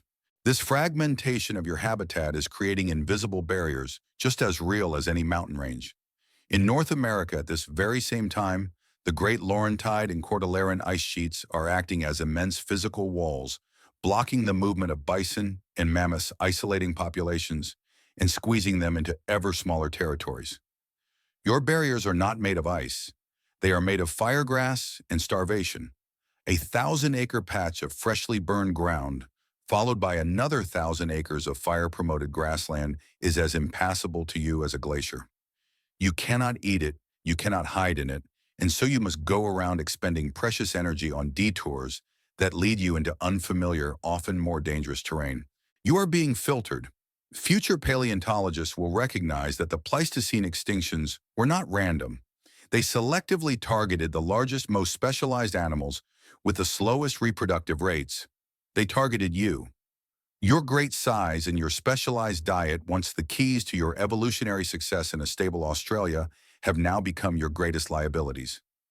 You cannot adapt quickly. You cannot switch to eating grass. You produce only one joey every few years. You are a sitting duck in a world where the rules are changing at lightning speed. Congratulations, your entire species has won the grand prize in the evolutionary lottery for most likely to go extinct when things get weird. The prize is unfortunately extinction. You are witnessing the beginning of a great unwinding, a trophic cascade that will ripple through the ecosystem for thousands of years. As a mega browser, your herd is a crucial part of the environment's health. Your grazing keeps the undergrowth in check, creates clearings, and cycles nutrients. As you and the other large browsers disappear, the entire structure of the vegetation begins to change. The landscape becomes denser, more cluttered with the kinds of plants you don't eat, making it more susceptible to the very fires the humans are using to clear it. It is a vicious, self-reinforcing cycle of change, and you are caught in its gears. Scientists of the future will debate the exact nature of this cascade, but you are living its cause. You are the keystone, and your arch is beginning to crumble. The practical effect on your daily life is one of constant stress. The new Joey in your pouch is not growing as quickly as your first one did. The milk you produce is thinner, less rich. You are walking further and eating less, and the deficit is being passed on to the next generation. The bonds of the herd, once your greatest strength, are also showing signs of strain. When you do find a small patch of good browse, there is a new ugly urgency to the feeding, a subtle competition that was never there before. The old laws of space and respect are being eroded by hunger. You stand on a rocky outcrop and look out over a valley that should be familiar, but is now a patchwork of black, green, and brown that you no longer know how to read. The world of your youth, that vast, contiguous landscape of predictable bounty, is gone. In its place is this new fractured world, a land of isolated hostile islands in a sea of inedible grass and black ash. It is a map drawn by a hostile cartographer, and you are irrevocably lost in it. The shrinking of your world is not a uniquely personal tragedy. You are beginning to realize that your herd's struggle is a symptom of a much wider sickness and unraveling of the entire ecological tapestry. As you wander through this broken landscape, you see the evidence of this decay reflected in the lives of the other giants. The vibrant, bustling community of Megafauna you knew in your youth is becoming a collection of ghosts, each fading at its own pace. It feels like you're watching the world's slowest, saddest going out of business sale. Everything must go, and that apparently includes everyone you know. The giant, short-faced kangaroos, the Prehistoric, are suffering. Like you, they are browsers, and their primary advantage was their ability to reach high into the foliage of trees and large shrubs. As these forests and thickets are fragmented by fire and drought, their food source is disappearing. You see them more often on the open plains now, attempting to graze on plants they are not well suited for their movements, looking awkward and out of place. They look thinner, their once powerful frames looking gaunt and desperate. Their strange single-toed stride, once a mark of their unique specialization, now seems like a liability in this new altered world. The thunderbirds, the goannas, are also in steep decline, but for a different reason. The new grasslands created by the fire wielders should be a paradise for them, and for a time perhaps they were. But their size and their habit of nesting in large communal groups on the ground makes them an easy and obvious target for the new clever predators. You come across one of their nesting sites, a place that should be alive with the booming calls of incubating parents. It is silent. The ground is littered with the shattered green fragments of their enormous eggshells, many of them blackened by fire. The humans have been here. They feasted on the next generation. The few surviving birds you see are skittish and nervous, their flocks a fraction of their former size. Even your old nemesis, the Thylacoleo, is showing the strain. The marsupial lion was the apex predator of a world of giant, slow-moving browsers. It was a specialist in ambush and overwhelming power, perfectly designed to take down a young Diprotodon or a lumbering Pleistocene. But in this new world, its prey is disappearing. The animals that are thriving, the smaller, faster kangaroos and wallabies, are not the prey it was built to hunt. Its stocky, powerful frame is not designed for a long, open-field chase. You see one at a distance watching a mob of kangaroos, and it looks uncertain, out of its element. You almost feel sorry for it. Almost. It's difficult to dredge up much sympathy for a creature whose primary goal in life was to turn you into a statistic, but even you can see it's having a rough go of it. Its world is vanishing from beneath its paws too. This story of interconnected collapse will echo a much later event on another continent. In the 19th century, the passenger pigeon, once the most numerous bird in North America, will be driven to extinction. While overhunting was the direct cause, its demise was sealed by the destruction of the vast eastern forests, where it nested and fed. You cannot separate a species from its habitat. By destroying the browselands of Australia, the humans are not just starving you, they are starving your predators too. This raises a complex academic question for the future: who or what was the true keystone of this ecosystem? For millennia, it was you and the other mega-browsers shaping the vegetation and nutrient cycles. But now a new keystone species has arrived. These humans, with their mastery of fire, are re-engineering the entire system to their benefit. They are the new architects of the landscape, and their blueprint has no room for the old world or its inhabitants. The whole neighborhood is going downhill. The respectable browse families are moving out, and the place is being overrun by rowdy mobs of kangaroos who eat all the grass and have no respect for tradition. You watch it all unfold with a sense of weary detachment. The vibrant, thrumming world is being replaced by something simpler, less diverse, and infinitely more hostile to your kind. The complex web of interactions between dozens of giant species is being frayed, thread by thread, leaving only a few strands behind. The sounds of the bush are changing, the booming calls of the goannas replaced by the skittish rustling of smaller creatures. The very air feels emptier. You are no longer just a creature fighting for your own survival. You are a witness to the end of an age. The world outside has faded to a hostile blur. Your focus has collapsed inward from the health of the ecosystem to the health of your herd, and the diagnosis is grim. The slow unraveling tragedy you witnessed happening to the other giants has now come home. Your herd, once a moving nation of dozens, force of nature in its own right, is now a paltry, struggling band, a handful of survivors walking through the ruins of a memory. Your once bustling metropolis is now a sad, forgotten village with a population of 7 and a deeply depressing town council.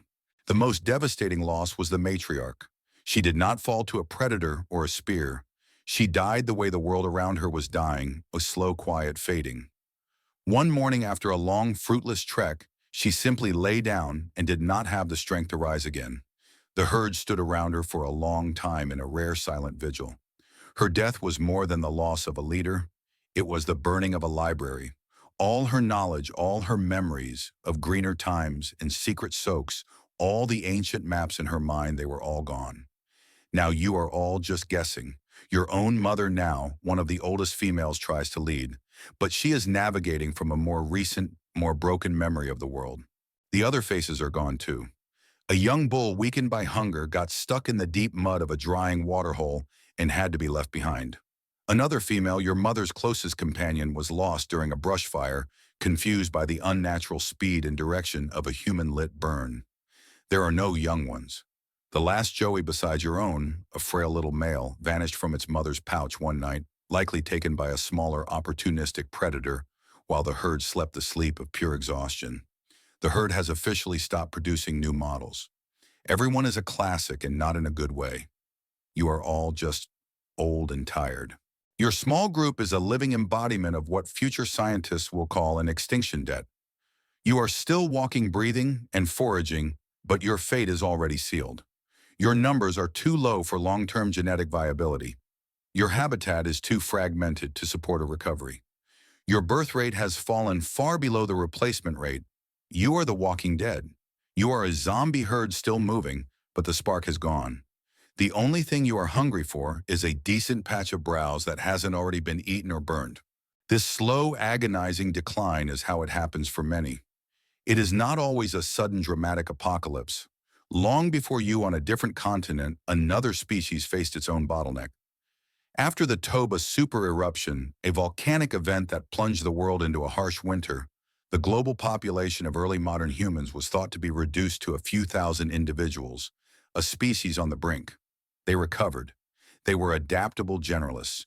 You are a specialist, and you are facing your own Toba moment without the tools to engineer a comeback. This process, this slow withering, will be a point of academic contention.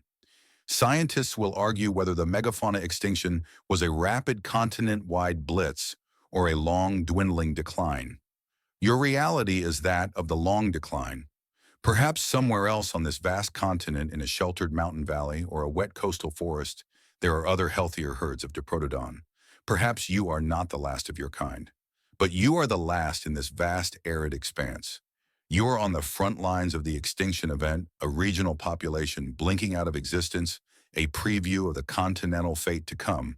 You look at the survivors around you, your mother gaunt and weary, your firstborn a subadult who has never known a truly lush season, a single aging bull, his hide a roadmap of scars from battles fought for a future that will never arrive.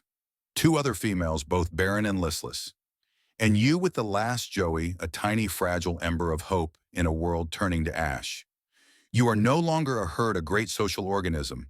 You are just a collection of individuals bound by a shared desperate predicament. The safety in numbers is gone, replaced by a shared vulnerability. You are the last great herd, and your greatness now lives only in memory. Your mother dies as the matriarch did, quietly with a profound and weary dignity.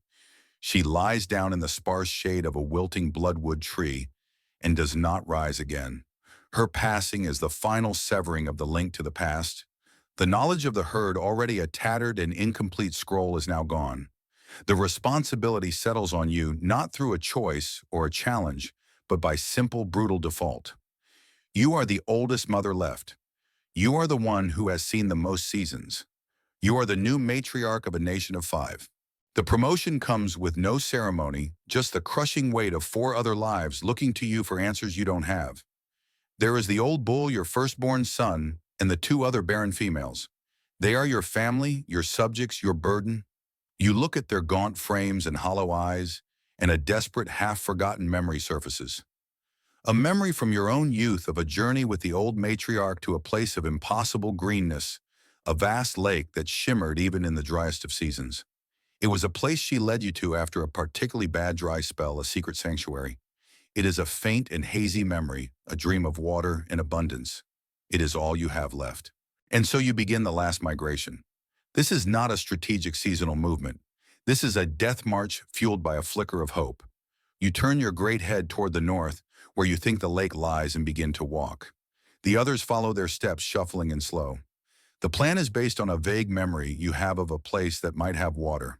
It's the Pleistocene equivalent of navigating a cross-country road trip using a child's crayon drawing of a map.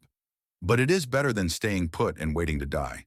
The journey is a tour through a dying world. You pass the fossilized tracks of your own kind, etched into what was once soft mud and is now stone, a reminder of a time when your species was so numerous you could pave the world with your footprints. You see the skeletons of other megafauna, including the scattered bones of a Thylacoleo, your ancient nemesis. It seems even the hyper-specialized hunters could not survive the collapse of their prey. There is a bleak, hollow irony in it. You have outlasted your monster, but the victory is meaningless, a prize awarded in an empty stadium. Your final desperate trek toward a potential refuge mirrors the story of another settlement in another time.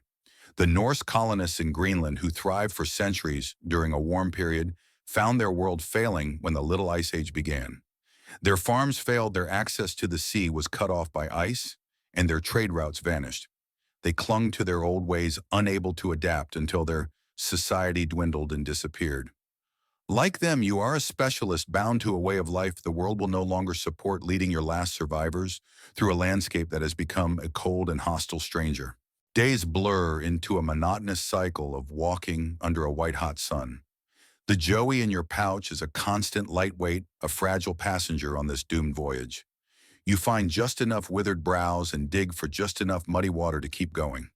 The question of where the last of your kind will make their stand is one that will animate future scientific debates.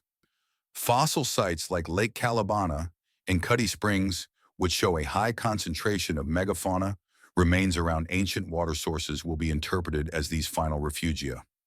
Scientists will argue whether they were natural traps or the last desperate gathering places for the survivors of a continent-wide catastrophe. You are unknowingly walking toward one of these very sites, hoping to find a sanctuary, but perhaps only finding the setting for a final tragic chapter. The planet is clearly going through a phase. You just hope it sorts itself out because you are running desperately low on everything food, water, strength, and hope. You place one heavy foot in front of the other, the dust puffing up around your ankles. You are guided only by a ghost of a memory and the heavy weight of leadership you never asked for.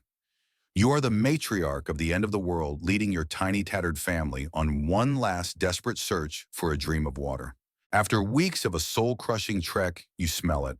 Not the rich, loamy promise of a thunderstorm, but the flat, metallic scent of standing water.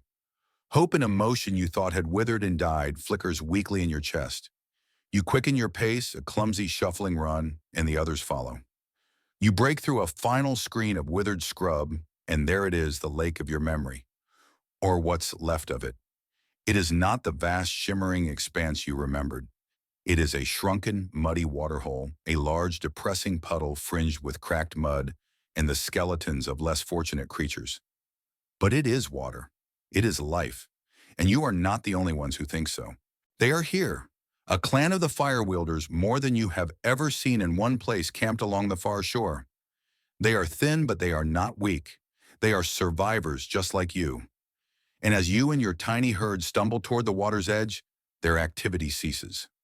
A silence falls over their camp. Every single one of them turns to watch you. They do not see a tragic, noble remnant of a bygone age. They see a miracle. They see tons of meat, fat, and hide. They see a walking water supply that can save their own families from the relentless drought.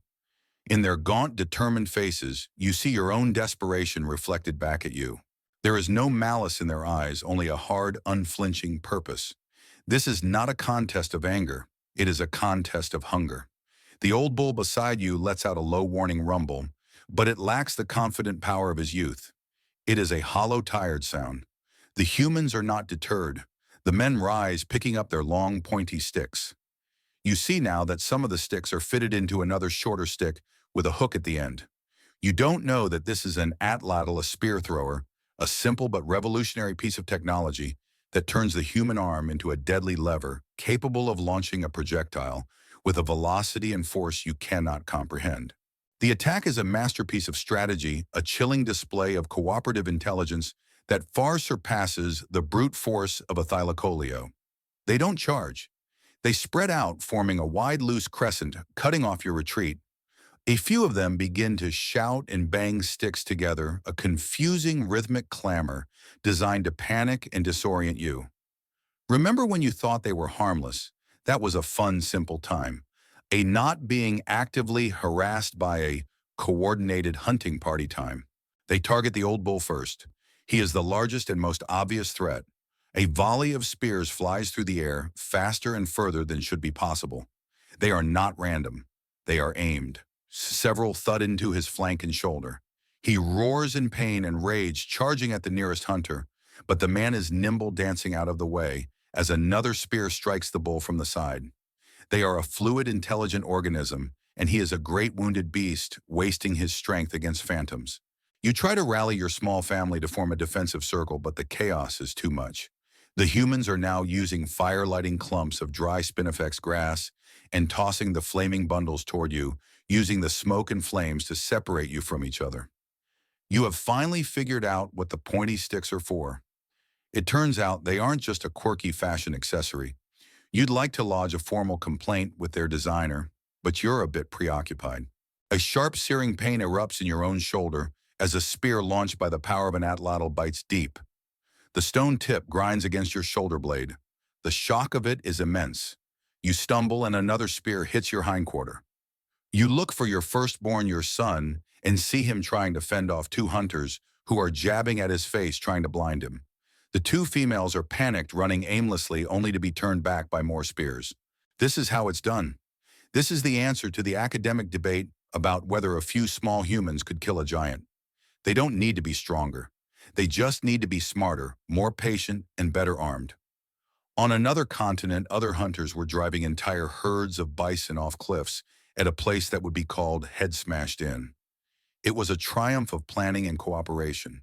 This is the same intelligence, the same lethal collaboration applied to your own small broken family. The old bull finally goes down, weakened by dozens of wounds. His fall seems to shake the very earth, a final shuddering sigh of a long and storied life. His end creates a breach in your defenses. The hunters press their advantage, focusing now on you, the mother with the joey in her pouch. You are the future, and they are here to erase it. You roar a sound of pure maternal fury and charge, but your wounded leg buckles beneath you. The world tilts, a dizzying collage of red earth, blue sky, and the dark, determined faces of the firewielders. The last thing you feel is a new sharp pain, and then the curious, frightened stirring of the tiny, precious life you carry within you. Pain is a great clarifier. It burns away everything but the present moment. Your world narrows to the searing fire in your shoulder, the dull, throbbing ache in your leg, and the singular, overwhelming instinct to move. You don't know how you got away. In the bloody chaos of the hunt, in the moment you fell, perhaps the hunter's attention was drawn to the easier task of dispatching your fallen son or the other wounded females. Perhaps you scrambled away in a blind panic, your terror overriding the pain. The details are a red-black blur. All you know is that you ran and you kept running until the sounds of the hunters faded and the sun set and rose and set again. You are alone. The realization doesn't come as a sudden shock, but as a slow creeping dawn. You stop, finally, your sides heaving, your wounds screaming. You stand in the vast silent emptiness of the plains, and you wait for the familiar comforting rumble of a herd mate. You listen for the sound of your son's heavier footfalls or the gentle nicker of the other females. You wait for the thud of another giant body settling down to rest beside you. Nothing comes. The only sound is the dry whisper of the wind and the frantic, panicked thumping of your own heart. The joey in your pouch is gone. In the fall and the frantic escape, it was lost. The pouch is now just a hollow, empty space, a cold reminder of the future that was torn from you. You are an endling. You do not know the word, but you are living its definition. You are the last one. On the plus side, you're now the undisputed matriarch of your entire species. On the downside, your species consists of you. The meetings are short, but the loneliness is a continent. The first few days are a haze of pain and fear. But as your wounds begin to scab over and the physical agony subsides, a deeper, more profound pain takes its place. It is the pain of silence. For your entire life, you have been part of a collective. Your consciousness was intertwined with others, a constant low-level hum of shared experience. Now that hum is gone. The silence it leaves behind is not peaceful. It is a roaring, deafening void. Your social instincts honed over millions of years cry out for a response that will never come. Your social life has certainly simplified. No more arguments about where to forage. It's amazing how much drama vanishes when everyone else is dead. You are a walking museum, the sole exhibit of a lost world. All the knowledge of your kind, the ghost of the matriarch's map, the taste of 100 different plants, the complex social rules, the sound of a mating bellow, the feel of a newborn's climb to the pouch, it all resides in you and you alone. It is a library with a single mortal reader. When you die, it will all be lost, turning from living knowledge into a collection of fossilized bones and faint chemical signatures in the dirt. Far into the future, another endling will capture the imagination of the species that hunted your family. Lonesome George, the last Pinta Island tortoise, will live out his final decades in a conservation enclosure, a global icon of extinction. The entire world will watch him and mourn his solitude. Your extinction is a more private affair. There are no witnesses to your loneliness, no one to record your final aimless wanderings. You are a ghost haunting the landscape before you have even died. You wander without purpose. The drive to find food and water is a dull, mechanical habit, not a true desire to live. What is the point? You pass a saltbush flat and browse on the familiar leaves, but the taste is bland and joyless, without the sound of others tearing at the branches alongside you. You are the source of a future myth. The scattered clans of humans who see your solitary hulking form from a distance will tell stories about you around their campfires. They will speak of a giant solitary monster that wanders the desolate plains, a creature of the dreamtime. You are becoming a legend in your own lifetime, a cryptid whose existence will be debated by the descendants of your killers. The loneliness is a physical presence, a weight heavier than your own body. You sometimes let out a low rumble, the call to gather a sound you have made 1,000 times. The sound rolls across the empty plains and is swallowed by the silence. The lack of an answer is a fresh wound every time. You are the last note of a song that has been playing for millions of years. And now the song is over. There is only the echo and you. Time has lost its shape. The sun rises and sets, but the days no longer have names or purpose. They are just increments of light and heat punctuated by the dull, persistent ache in your bones and the deeper ache in your soul. Your body is failing. The wound in your shoulder never healed properly. It is a source of constant low-grade infection that saps your strength. Your great frame, once a testament to power and endurance, is now just a heavy burden your weary legs can barely support. Your body has officially submitted its 2 weeks notice. The warranty has definitely expired. Your mind in response has begun to drift. The line between the harsh, empty present and the rich, populated past has started to dissolve. You are haunted now not by predators, but by memories. They come unbidden, triggered by a scent on the wind or the shape of a distant tree. You see them sometimes out of the corner of your eye, the ghost of your mother grazing peacefully on a phantom bush. You hear the rumble of the old bull, a sound that makes you turn your head, expecting to see him, only to be met with silence. It's like your brain has turned into a 24/7 documentary channel about your life, and all the episodes are reruns and most of them are sad. You walk, but your journey is no longer through the landscape. It is through your own history.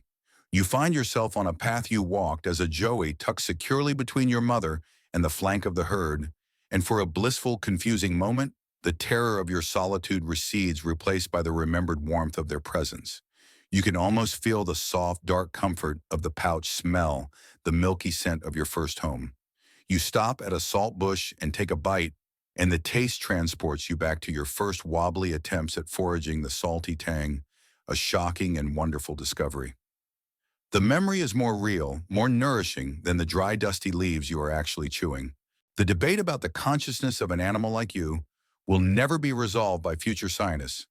They will analyze the size of your brain, the complexity of your presumed social structures, and they will argue.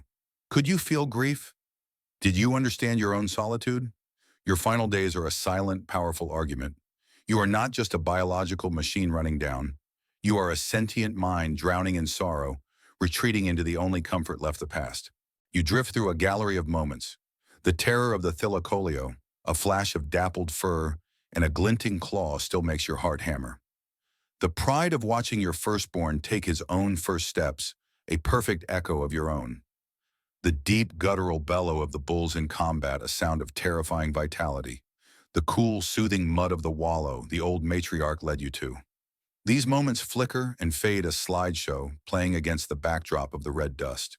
As humans of this era are learning to record their memories externally on cave walls and carved tusks, creating a permanent shared history outside the mortal mind, your own species' vast library is undergoing its final catastrophic deletion. Your memories are the last archive, an ephemeral collection of sensations and emotions that will vanish completely when your heart stops beating. You are growing weaker. The drive to find food has almost disappeared, replaced by a new final instinct, the search for a place to lie down. A place of peace. You're not so much looking for a place to live anymore as a place to become a geologically significant stain on the landscape. You are drawn, as so many creatures are at the end, toward water. You follow the ghost of a creek bed toward the place where your family fell, the muddy, shrunken lake. The science of how you might become a fossil taphonomy is a game of chance with terrible odds. To be preserved for millions of years requires a rapid burial in the right kind of sediment, away from scavengers and the destructive power of the elements. Your final resting place will determine if your story ends here or if it will one day be read in stone by a new kind of primate. You stumble onward, your great head hanging low, no longer seeing the world that is, but the world that was. You are a ghost walking home. You have come home. The shrunken waterhole where your family was taken from you is now your final destination. The air is thick with the smell of decay and the lingering scent of old smoke, a testament to the hunter's feast. You can see the bones of your kin scattered and picked clean by scavengers already bleaching under the relentless sun. You feel no fear, no sadness. All emotion has been worn away, leaving only a vast, profound exhaustion. You walk past the remains of the old bull, past the smaller skeleton of your son, and make your way to the water's edge. You lower yourself into the thick, cool mud, the water barely deep enough to cover your legs. The mud is a soothing balm on your hot, aching hide. The pain from your infected wound, which has been your constant companion for weeks, finally begins to recede, replaced by a spreading, pleasant numbness. You lay your great head down your cheek, resting in the soft mud. Your breathing, which has been a ragged, labored effort, slows to a deep, even rhythm. The frantic, terrified thumping of your heart softens to a slow, steady beat. You have clocked out. The long, exhausting job of being the last Diprotodon is finally over. There will be no pension. As you lie dying, a member of the species that killed you is on the other side of the world, taking a lump of wet clay and mixing it with powdered burnt bone. They are shaping it into the figure of a woman, a totem of life and fertility. They place it in a rudimentary kiln and bake it until it is hard as stone. This Venus of Dolny Vistanis is among the first ceramic artifacts ever made a deliberate act of creating permanence from the dust.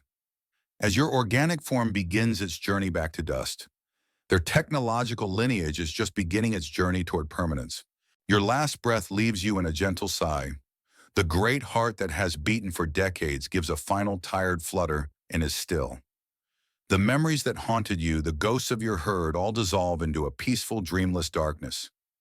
The weight of being the last one is lifted. You are at last at rest. The processes of eternity begin their slow work. Insects and microbes, the planet's tireless recyclers, arrive to reclaim your organic matter. The wet season, when it finally comes, will wash layers of sand and silt over your resting place, burying your bones deep within the lake bed. The water, rich with dissolved minerals, will seep into the porous structure of your skeleton. Molecule by molecule over thousands of years, the silica in the water will replace the calcium phosphate of your bone. This is permineralization. Your new career is long-term geological feature. The hours are great, but the work is rather stationary. You are not turning to stone. You are being rebuilt as stone, a perfect, heavy replica of yourself. The spear point, made of a different, harder stone, will remain lodged near your shoulder, an eternal testament to the cause of your death. One day, tens of thousands of years from now, after ice ages have come and gone, after the seas have risen, and after the fire wielders have built a world of wonders and woes, you could never imagine they will come back here. They will come with soft brushes and patient tools. They will dig into the layers of the dry lake bed, and they will find you. They will find the bones of your family. They will unearth your stone skeleton, and the spear point embedded within it will provide a key piece of evidence in the long-running debate about your end. Your body will become a paragraph in a scientific paper, a display in a museum. You will finally become the work of art you were always destined to be. Your story, which you thought had ended here in the mud and the silence, will be told again. Your legacy, written in dust and then rewritten in stone, will be to teach the children of your killers about the world they lost. And so our journey through the deep past comes to its quiet conclusion. The story of your life as one of the last great giants, a tale etched in the red dust of a continent undergoing profound change, has been told. The immense time that separates your world from ours can feel like an unbridgeable chasm, but the echoes of your existence, the low rumble of the herd, the scent of rain on dry earth, the fierce protective love for a child resonate with a familiarity that time cannot erase. The world you inhabited has vanished forever, a lost continent of impossible creatures, but the story of your struggle, your endurance, and your eventual quiet end becomes a part of our own shared memory of this planet. As you drift off to sleep, let the sharp edges of the Pleistocene soften. Allow the image of the fossilizing bones to blur, dissolving back into the earth, no longer a symbol of a tragic end, but a quiet promise of a story waiting to be rediscovered. Let the great silence of that lonely landscape be filled now by the gentle sounds of your own peaceful room. You are safe, you are warm, and the giants are sleeping now, their long watch finally over. Thank you all for listening. If you enjoyed this journey, please take a moment to like the video and subscribe to the channel. It makes a huge difference and helps support more content like this. I'll see you in the next one. Good night.